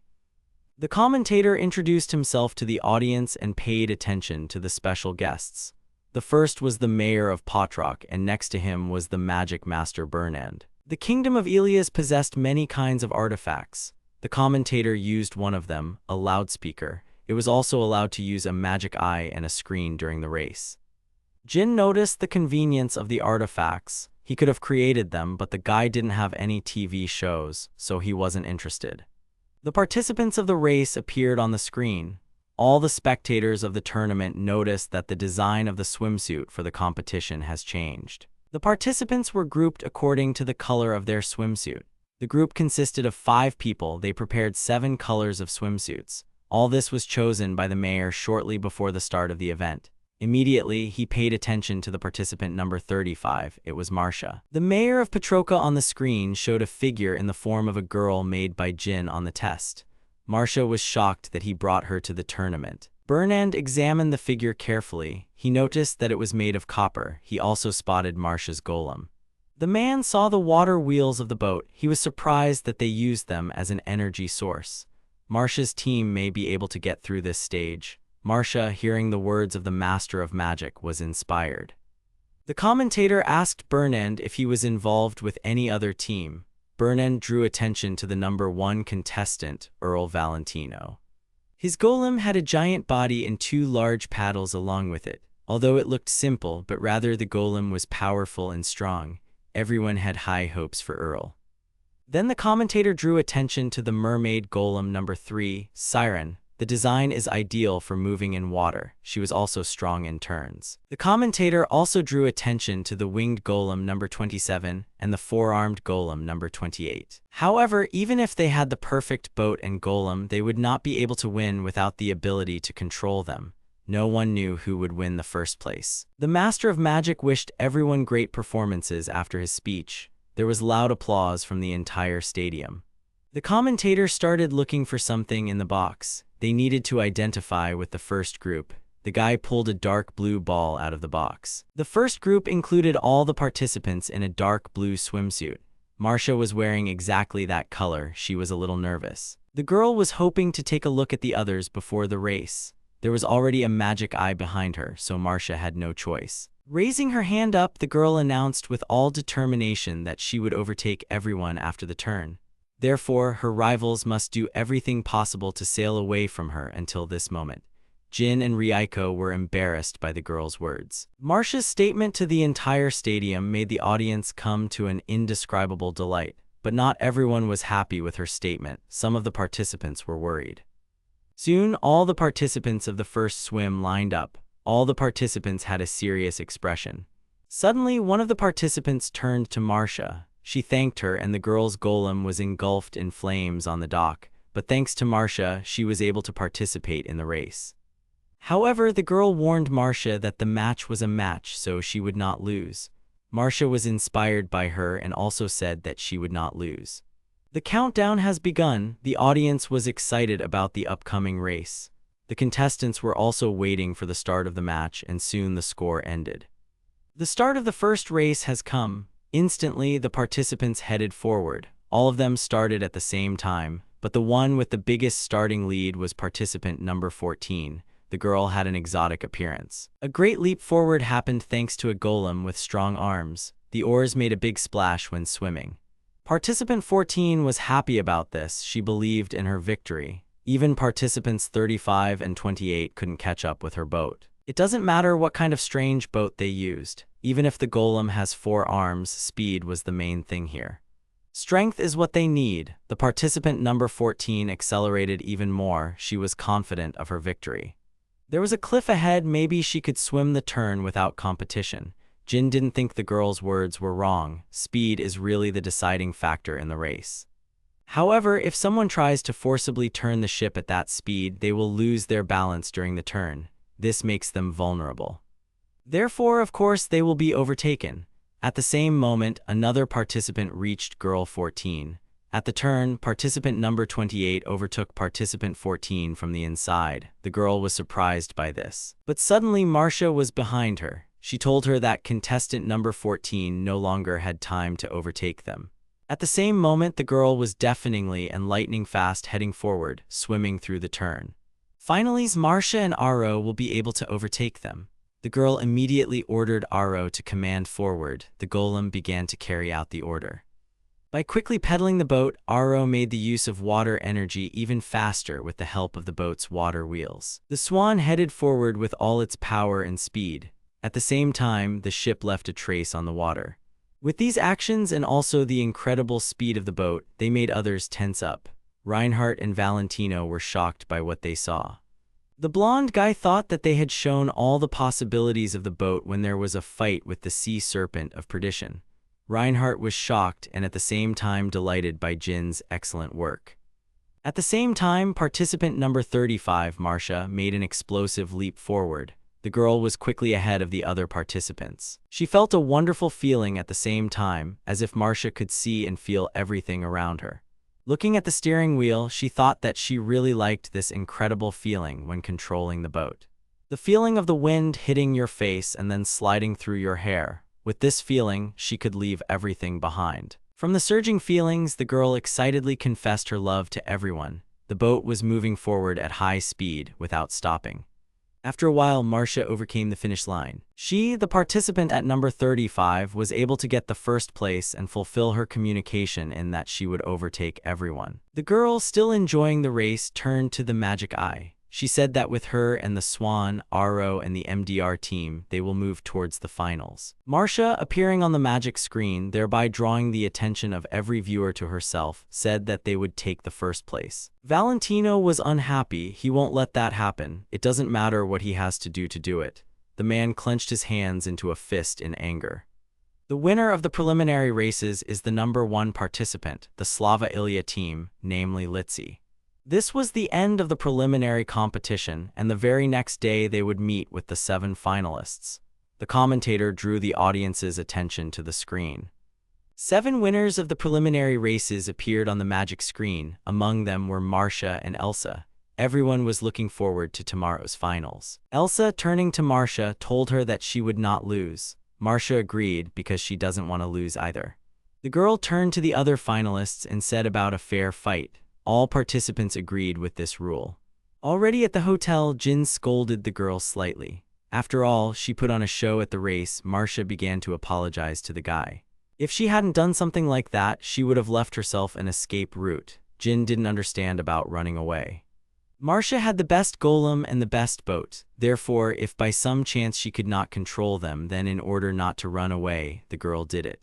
She said those words to hold on to her weak self. Marcia's hands began to tremble at the admission of her weakness.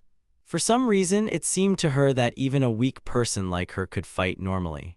Marcia, after her words, only looked sadly and weakly at her trembling hand. The guy wanted to say something to the girl, but Reiko beat him to it. She told Marcia she shouldn't worry. Because Aro was a golem created by Reiko's father, and the swan was also modified by the guy. From her words, Marcia stopped feeling sad. She felt fine. But Reiko kept talking. Marcia was the only one on the battlefield. The one who can give the appropriate orders to Aro and the one who can control the boat was Marcia. And the one who perfectly controlled the best golem and boat and captured the victory in the qualifying matches was also her. Marcia smiled and noticed that Reiko didn't compliment well. Jin promised that he would teach her that, but Reiko wanted to resist because for her it was not a compliment. Marcia, patting Reiko's head with a wide smile, understood the girl's words. She will meet their expectations and win this tournament. After all, it was for her own good. Evening came on the street. The trio approached a beautiful building.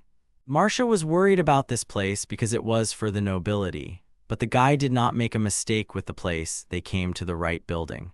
Earlier, Reinhardt, having seen the golem and Jin's boat in action, invited the guy to have dinner together. Reinhardt had already booked a table and handed the guy an invitation letter, not letting Tom refuse him. Jin remembered what Reinhardt had told him then. Marcia was surprised that the guy was so weak to pressure and couldn't refuse. Suddenly, Reinhardt and Elsa approached them. They thanked those for their presence and wanted to go into the building with them. Jin barely greeted them as he and Reiko tried to hold Marcia back. After all, she wanted to go back to the hotel. The company entered the building. Delicious and luxurious-looking dishes were waiting on the table, while fragrant steam was coming from them. Lady Marcia and her MDR team were sitting across from the Randolph family. The girl was worried and wanted to leave, but Jin calmed her down. Reinhardt and Elsa's team was called the Blue Marine. Reinhardt called them over to celebrate passing the preliminary tests. The girl stuttered and wished them good health. She was very nervous, and Reinhardt noticed that. He asked her about her condition. She was concerned about the interior of the room. The room was decorated with luxurious and expensive things, and there were also maids and a butler. Marcia nervously asked the guy if he was a noble. Reinhardt agreed. He was the fourth son in the family. It wasn't necessary to pay attention to it. After all, he is a man from the kingdom of Shounen, so the guy said not to worry about his behavior in front of him. Jin wanted to know what they were going to talk about. Reinhardt immediately cheered up. He wanted to start a conversation about boats and golems. But he was stopped by his sister's reproachful glance in Reinhardt's direction, so the guy stopped talking about it. Jin realized that Reinhardt wanted to talk to them about another topic. There was one more issue they needed to discuss. The blonde guy wanted to talk to them about the fire that happened recently. Everyone immediately became serious. The fire was set on fire at Marcia's cruise dock, and from there it spread to other berths.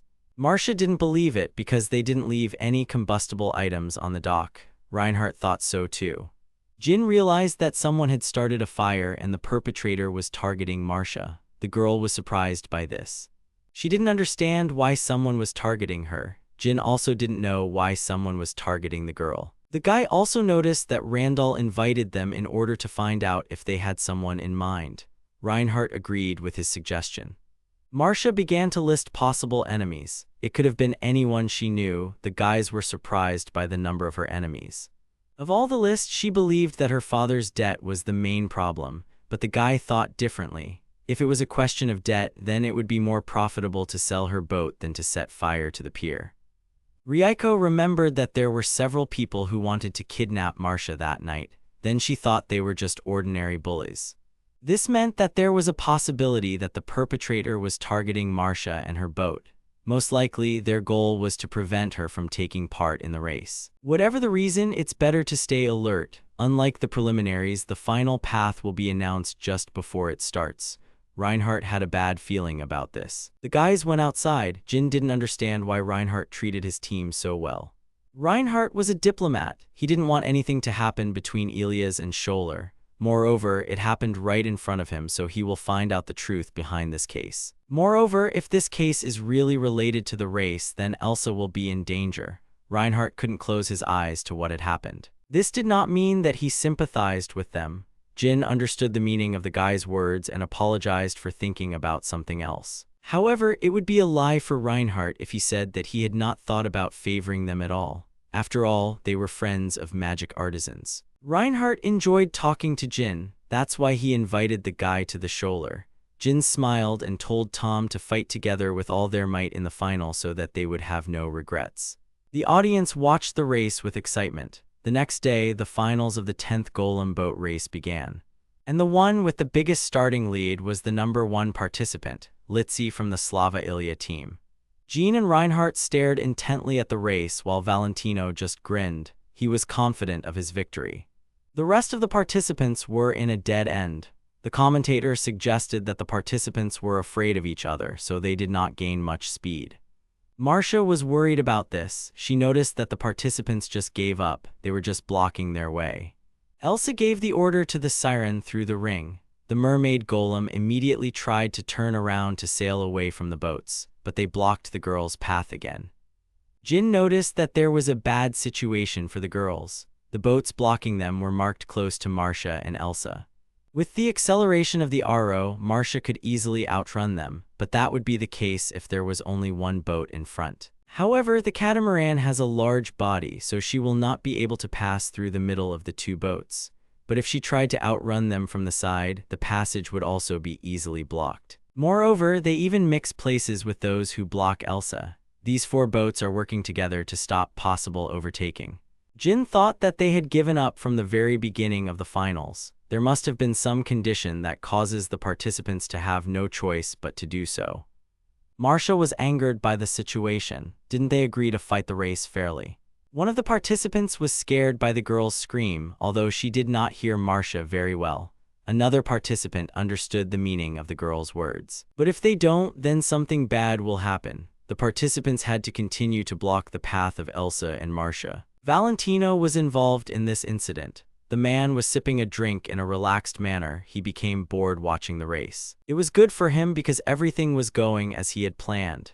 Valentino will definitely make Marcia his own. The girl was angry. She didn't want them to get in her way, no matter what their reason or purpose was.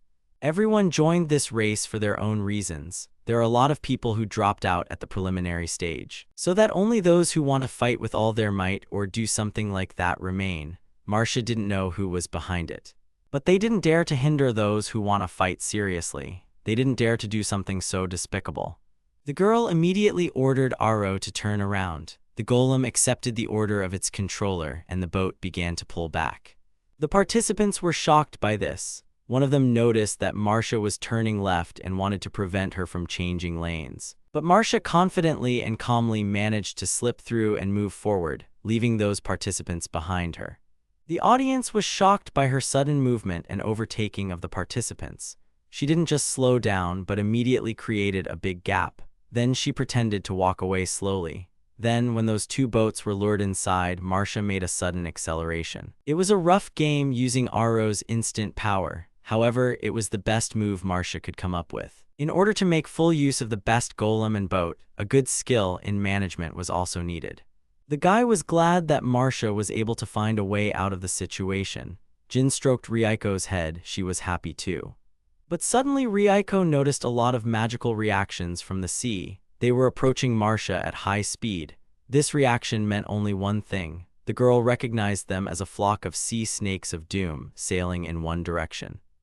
The guy, hearing Reiko's words, immediately became serious. He was worried about a pack of sea snakes. There were about 30 of them. A huge flock of sea snakes of doom was heading towards Marcia and the rest of the participants. Jin realized that the situation was serious. He was alarmed that they had appeared at a certain moment. Reiko suggested canceling the tournament, but even with the cancellation, the flock will be able to catch up with the participants. They will not have time to swim away from them quickly. The guy asked the girl if she could beat them. Reiko could beat them. It was easy for her to do it. Although she was worried about their location, the pack was at the back of the island. Reiko wasn't sure if she could get there in time. Jin thought that if he could create a swan, then he could get there in time. Therefore, he immediately went to the pier in Reiko's arms. The guy brought a device in the form of a small rocket. He was going to attach it to the spare boat. The problem was the stability and strength of the boat. Therefore, they had to work with the spare parts of the swan for now. Then they just have to do everything. The guy hoped that the ship would not collapse. Jin turned to Reiko. The guy wasn't enough for the role of controller, so Reiko also had to control the steering wheel with one hand. Jin will control the exit. With the help of the device, they will not exhaust their magic power.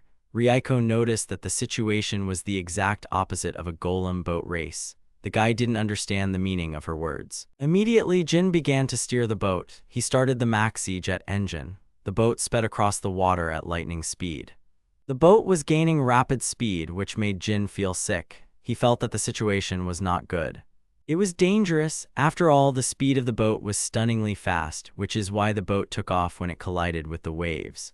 The guy asked Reiko about the direction, if it was the right one. They were in the right direction. The girl felt their magic. The 10th island was also visible ahead. If they continue to swim forward, they will soon engage the sea snakes in battle. The guy noticed the appearance of a flock of sea snakes of doom. He was glad that they had finally arrived. Immediately, a flock of sea snakes of doom was subjected to a magical attack. Attack after attack was inflicted on the monsters, thereby eliminating them. The girl, without stopping, used her magical powers to destroy and neutralize all the sea snakes of doom. She needed to shoot at the water to provoke those. It was necessary to divert the attention of the pack of monsters from the island of Io.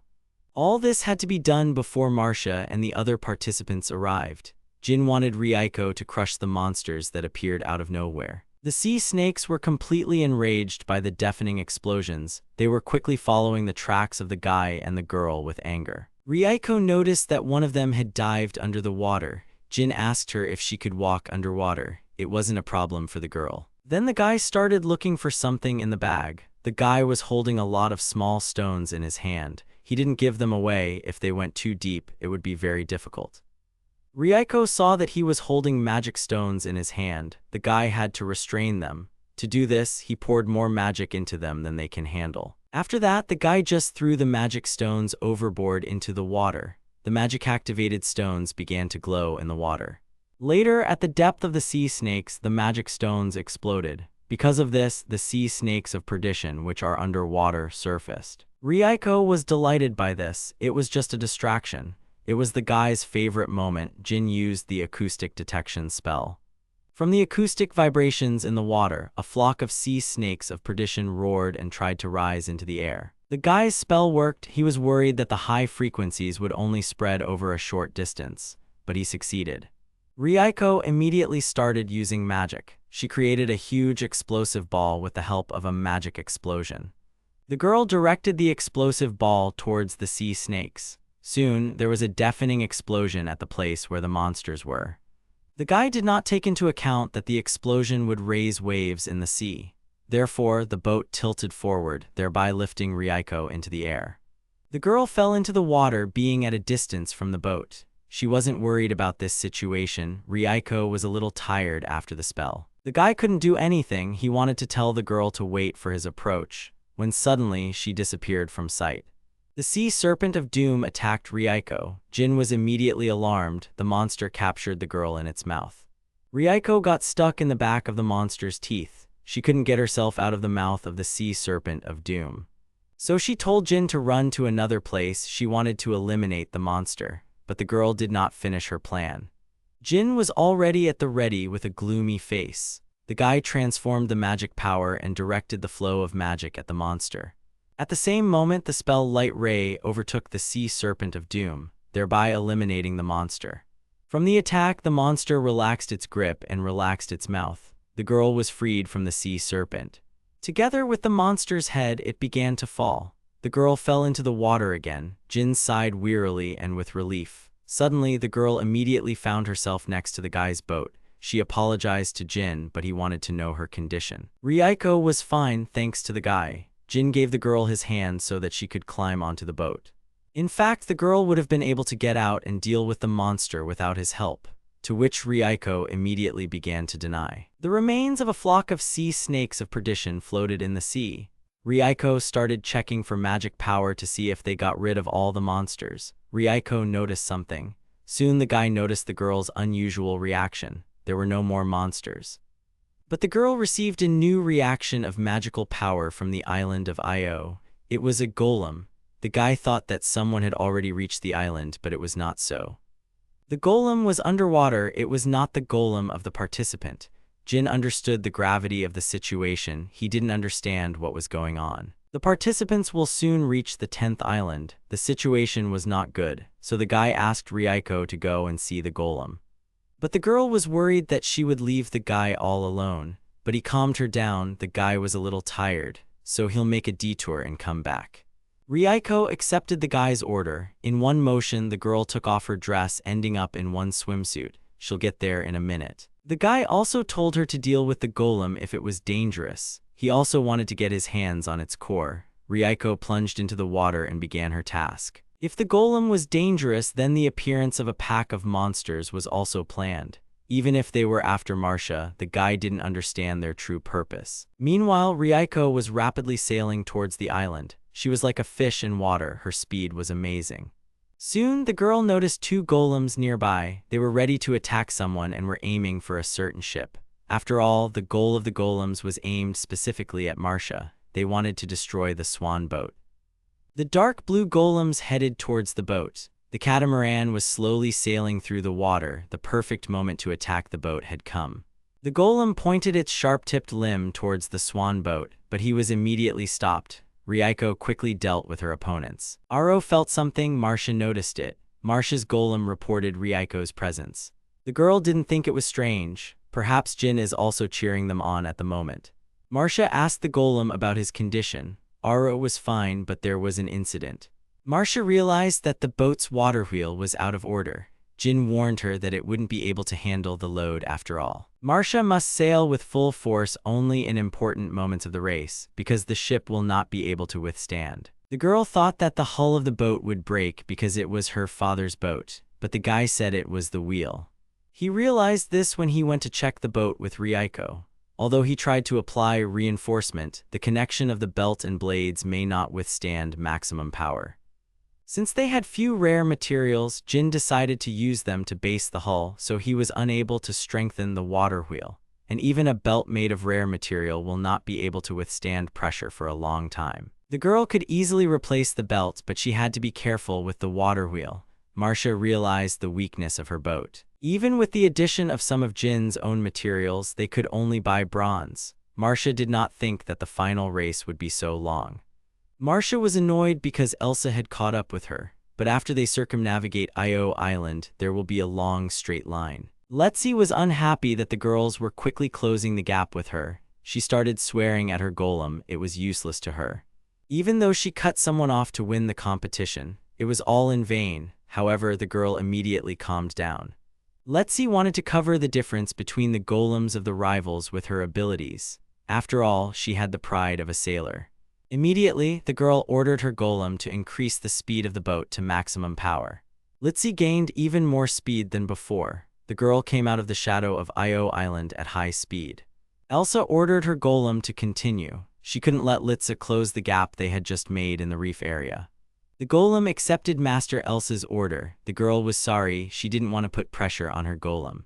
But in the end, this is what the creator of the siren wants. Elsa could only agree with this. The commentator noticed Elsa's acceleration. He knew that, most likely, Litzi would not let her close the gap. The guy also noticed Marcia. The girl realized that the remaining two participants were going into danger with their actions. The girl accelerated and increased her speed. She did it in order to win. Marcia also made her move. The battle for victory will be decided between 3 teams. Among them, only Litzi was very tense. Only the long island of Io remained to the venue. It was a pure battle of speed between the teams. Valentino frowned and stared intently at the race. At the same time, Reinhardt looked at everything with interest, and Jean wished Marcia a win. The girl was doing her best. Elsa and Marcia's boats were rapidly approaching Litza. Soon Elsa, to the shock of the girl, overtook her. And then Marcia caught up with her, leaving Litzi aside. Anger flooded the girl for a moment. Because of this, she did not notice that she had stopped. The girl, noticing what had happened, turned back to her golem. He was overstressed due to the use of maximum power. Litzi noticed that the golem's hands were shaking. He wanted to keep rowing, but he couldn't do it anymore. The girl touched her golem and stopped it, so they stayed at sea behind the 2 private ships. At the same time, Marcia and Elsa were trying to outrun each other. The siren was sailing along with the boat at maximum speed. Aro pedaled at the same speed. Elsa and Marcia were inspired. They wanted to win this competition. Their boats were heading for the finish line with incredible speed. But suddenly, a crackling sound was heard. It damaged the water wheel of Marcia's boat. She immediately noticed the problem.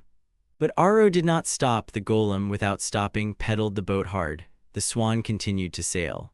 Marcia could still continue to participate in the competition. The swan sailed through the water at a powerful speed. Marcia and Elsa matched up. The girl was able to reach her opponent. Elsa, noticing this, turned to the siren. But the siren couldn't go on. She was overworked, and from using maximum power, the girl was steaming imperceptibly in the water. The golem could only move at low speeds. Elsa had to accept this news. The girl was a little sorry. Victory was not far from her. She thanked the siren, and then they continued to move slowly towards the goal. Elsa also wanted to fix the golem afterwards. Marcia, without slowing down, heard the commentator's words that Elsa had slowed down the speed of the boat. At the last minute, despite the fact that it was fun during the whole race, but everyone had one thing they couldn't forgive. Marcia understood that. The girl overtook the first team and the third team. The 35th team swam the finish line. Marcia won. The MDR team emerged victorious. It was a touching victory. The commentator approached the gloomy girl and wanted to know her condition. When suddenly she didn't answer him, just frowned at the guy. The commentator was surprised by her displeased expression. Marcia suddenly grabbed the microphone from the commentator. The girl turned to her secretive rival, who was interfering with her in the race. He always interfered in her affairs and was even involved in her problems with participating in golem boat competitions. Marcia never wanted to forgive him. Although the girl didn't have any evidence at the moment, they would definitely pay for everything. The audience didn't understand what she was talking about. Valentino just frowned at her words. Suddenly, a statuesque woman turned to him. She asked the man about Marcia's words. It was the Marquis Dominic de Firenziano. The man was surprised by her appearance. Dominic noticed that he did not come out to his team. Valentino was alarmed that such a person with a high title would come to a place like this. to which she replied that the race is one of the biggest events in the country. Therefore, she must see everything for herself. Besides, if her subordinate is cheating, then of course she should have come to this place. Valentino was taken aback by the Marquis' words. But immediately the remains of golems were thrown out on the pier, which were hidden under the island of Io. Marcia and the race organizers were stunned. Reiko jumped out of the water onto the dock and held a piece of one of the golems in her hands. The girl congratulated Marcia on her victory. Reiko gave Marcia the parts. It was the core of a golem. The girl reported that the golems were hiding in the rocky area of Io Island. Now Reiko was wondering who made them and for what. She couldn't wait to find out. Marquise Daemonic immediately turned her attention to Valentino. In her hands, she showed a detail of the golem. The woman asked the man about it, but he tried that he didn't know anything about this detail. But Jin caught him on the pretense. He and Reinhardt can find out whose part it is when using the magic of reading on it. The man's face immediately changed at the sight of them. Valentino insulted the guys with a gloomy face. He realized that Reinhardt and Jin were to blame for the situation. They calmly looked at the gloomy man. The blonde guy wanted to force Valentino to confess everything because his sister was involved in this incident. Valentino will lose his title after that. Reinhardt wanted to take the man out so that he confessed, calling him the former count, but he just stared at them speechlessly. Bernand took over the golem control core. The man wanted to find out what was in the golem's core. Therefore, Bernand used the magic of reading on him. After application, the man stared at the contents of the core with wide eyes. Immediately, a voice from the core sounded through the stadium. He talked about the detention of all boats except number 1 and also about the destruction of Marcia's boat. The audience was stunned by the words spoken. The command was given by Count Valentino. Marcia, when she heard that a man was involved in the case, was angry. Valentino remained calm. Everyone also found out that the man threatened the participants of the race who blocked the paths of Marcia and Elsa. Marquis Daemonic is tired of listening to a man's excuses, but Valentino had no such intentions. He touched his ring. Immediately, a hole was created in the wall from the golem's impact. At the same time, the man was cursing everyone. After that, the golem came out of the wall, completely covering the man. Jin noticed that the golem was the same as those who wanted to attack the boats. Valentino had a lot of them. The man with a gloomy look activated the magic stone on the ring. At the same moment, a huge number of golems appeared in front of people. They appeared from all sides, even some surfaced from the depths of the sea. Marquis Daemonic was shocked by the scale of the golems. Everyone forgot that the venue for this competition was built by the golems of his Hudson family. The man ordered them to destroy everything. The golems accepted the man's order and launched an attack on everything. A crowd of people tried to escape from the golems heading towards them. Daemonic was unhappy with the man's actions, but he made those who did not let him do what he wanted to do guilty. Valentino, having climbed onto the golem, wanted to leave the kingdom of Ilias. The Marquis remained far away from him, looking helplessly in his direction. Jean was angry that instead of admitting guilt, Valentino simply fled the scene. The Marquis ordered him to be kept on guard. Now they needed to evacuate civilians. Reinhardt used magic to attack the golem, thus protecting the defenseless viewer. Jin also started protecting civilians. The guy, using the magic of the laser, aimed at the golems and attacked them. Reiko also did not stay away. The girl quickly sorted out and eliminated the crowd of golems. The contestants decided to use their golems to protect people. Their golems attacked their opponents. The battle continued. At the same time, Litzy was concerned about the condition of her golem. He abruptly switched off and stopped.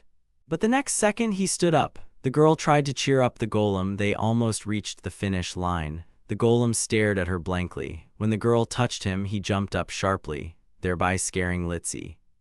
The girl did not understand what he was doing. She was a little unhappy. Due to the sudden movements of the golem, the boat could capsize.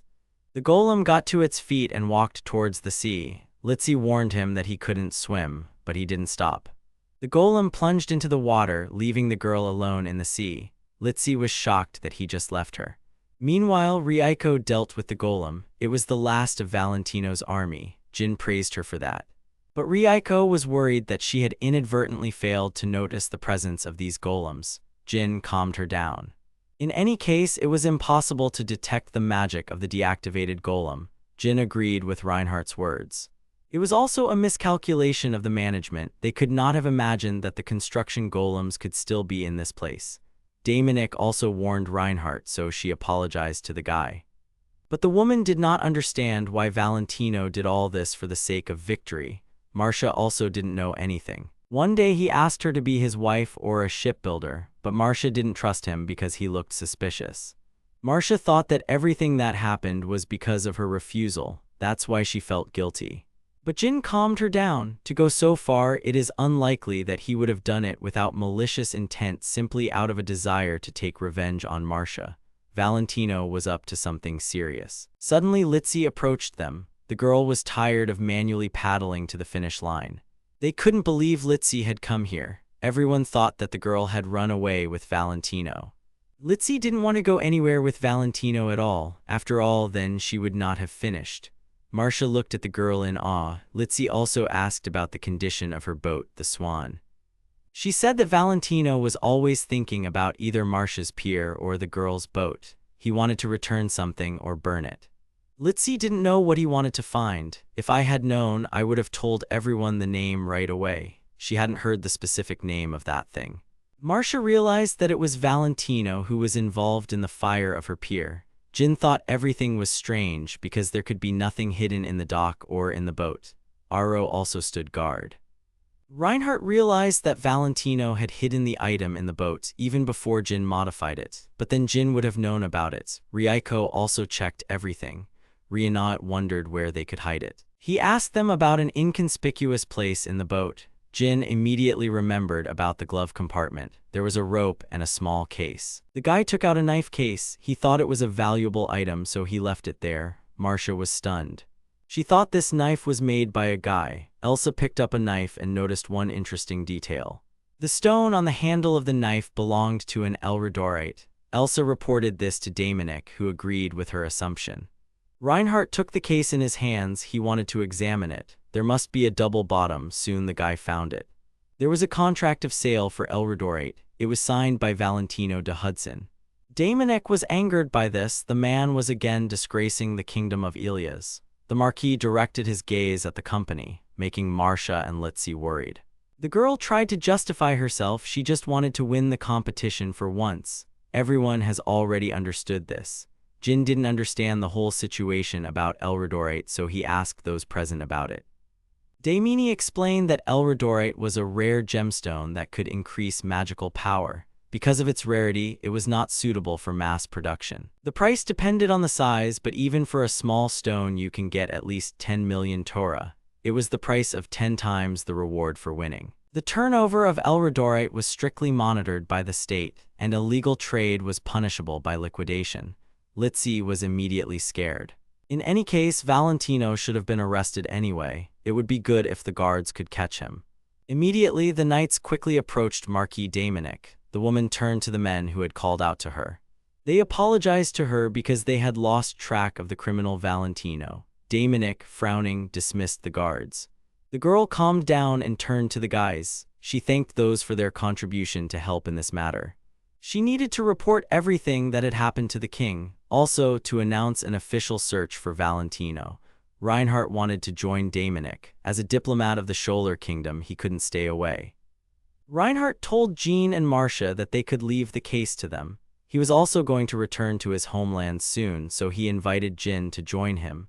The black-haired guy asked Reinhardt to give him time to think about this proposal. He agreed to Jin's request. That's how the situation in the gut was over. Then many bags filled with gold coins appeared. Marcia looked at them with joy.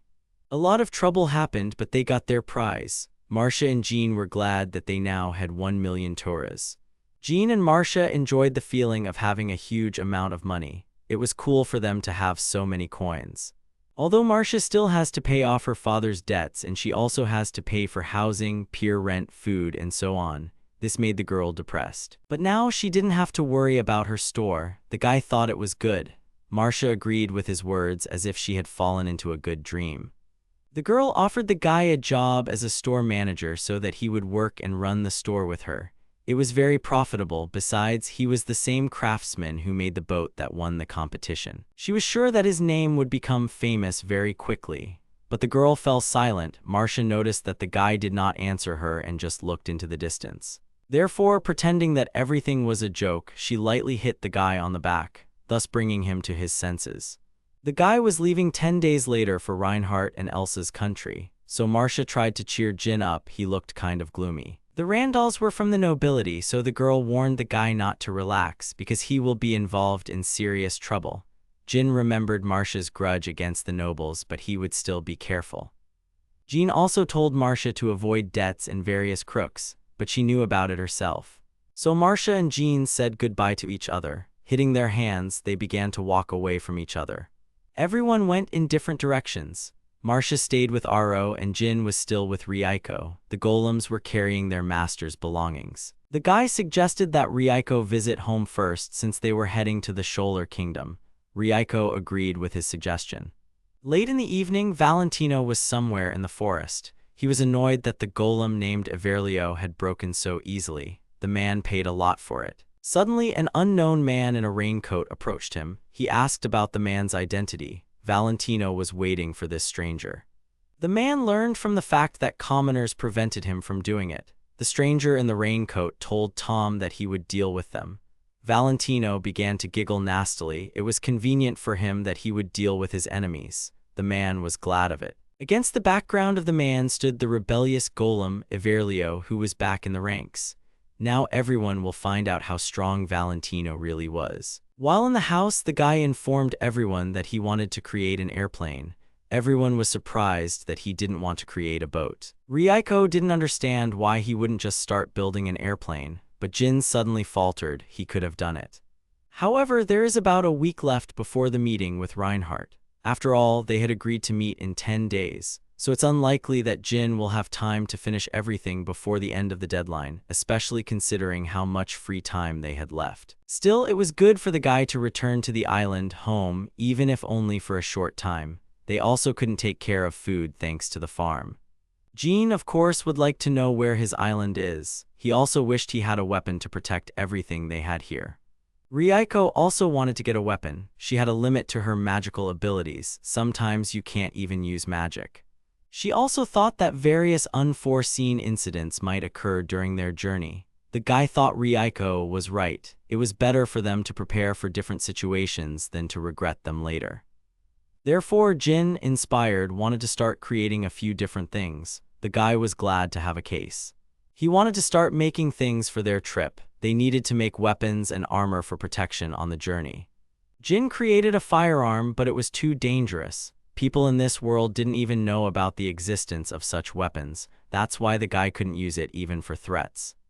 Reiko asked about the weapon that Bina had. The guy remembered it. It was a paralyzing type of weapon. He was also able to create something like a barrier generator. Although its power and portability would not be too good, it was still useful. They will also have to deal with monsters and bandits, and they are very dangerous. Therefore, Jin needed to come up with something in case he met them.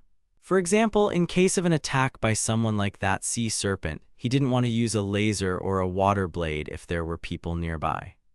To do this, Jin will have to do several things. The guy started creating things for protection. He soon created a defense for himself.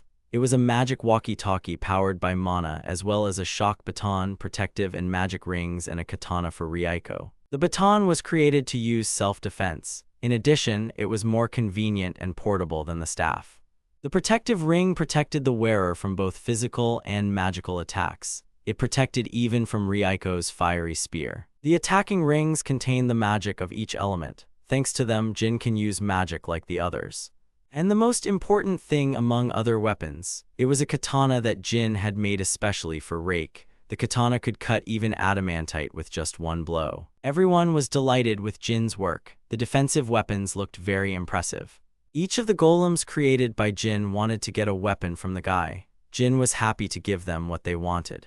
After a while, the guy was drinking a drink. He noticed that everyone got excited every time the guy created things. Reiko noticed that he was tired, but Jin wanted to create an airplane. He was immediately inspired and cheered up. In the lab, the guy wanted to get down to what he really wants to create. Reiko was holding a box of materials. He used the magic engine of this world as the engine of the plane.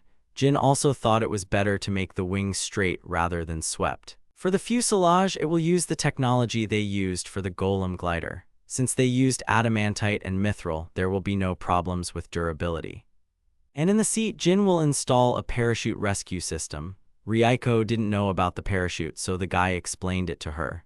But the girl only said that it would be better to use another engine for her own flight when leaving the plane.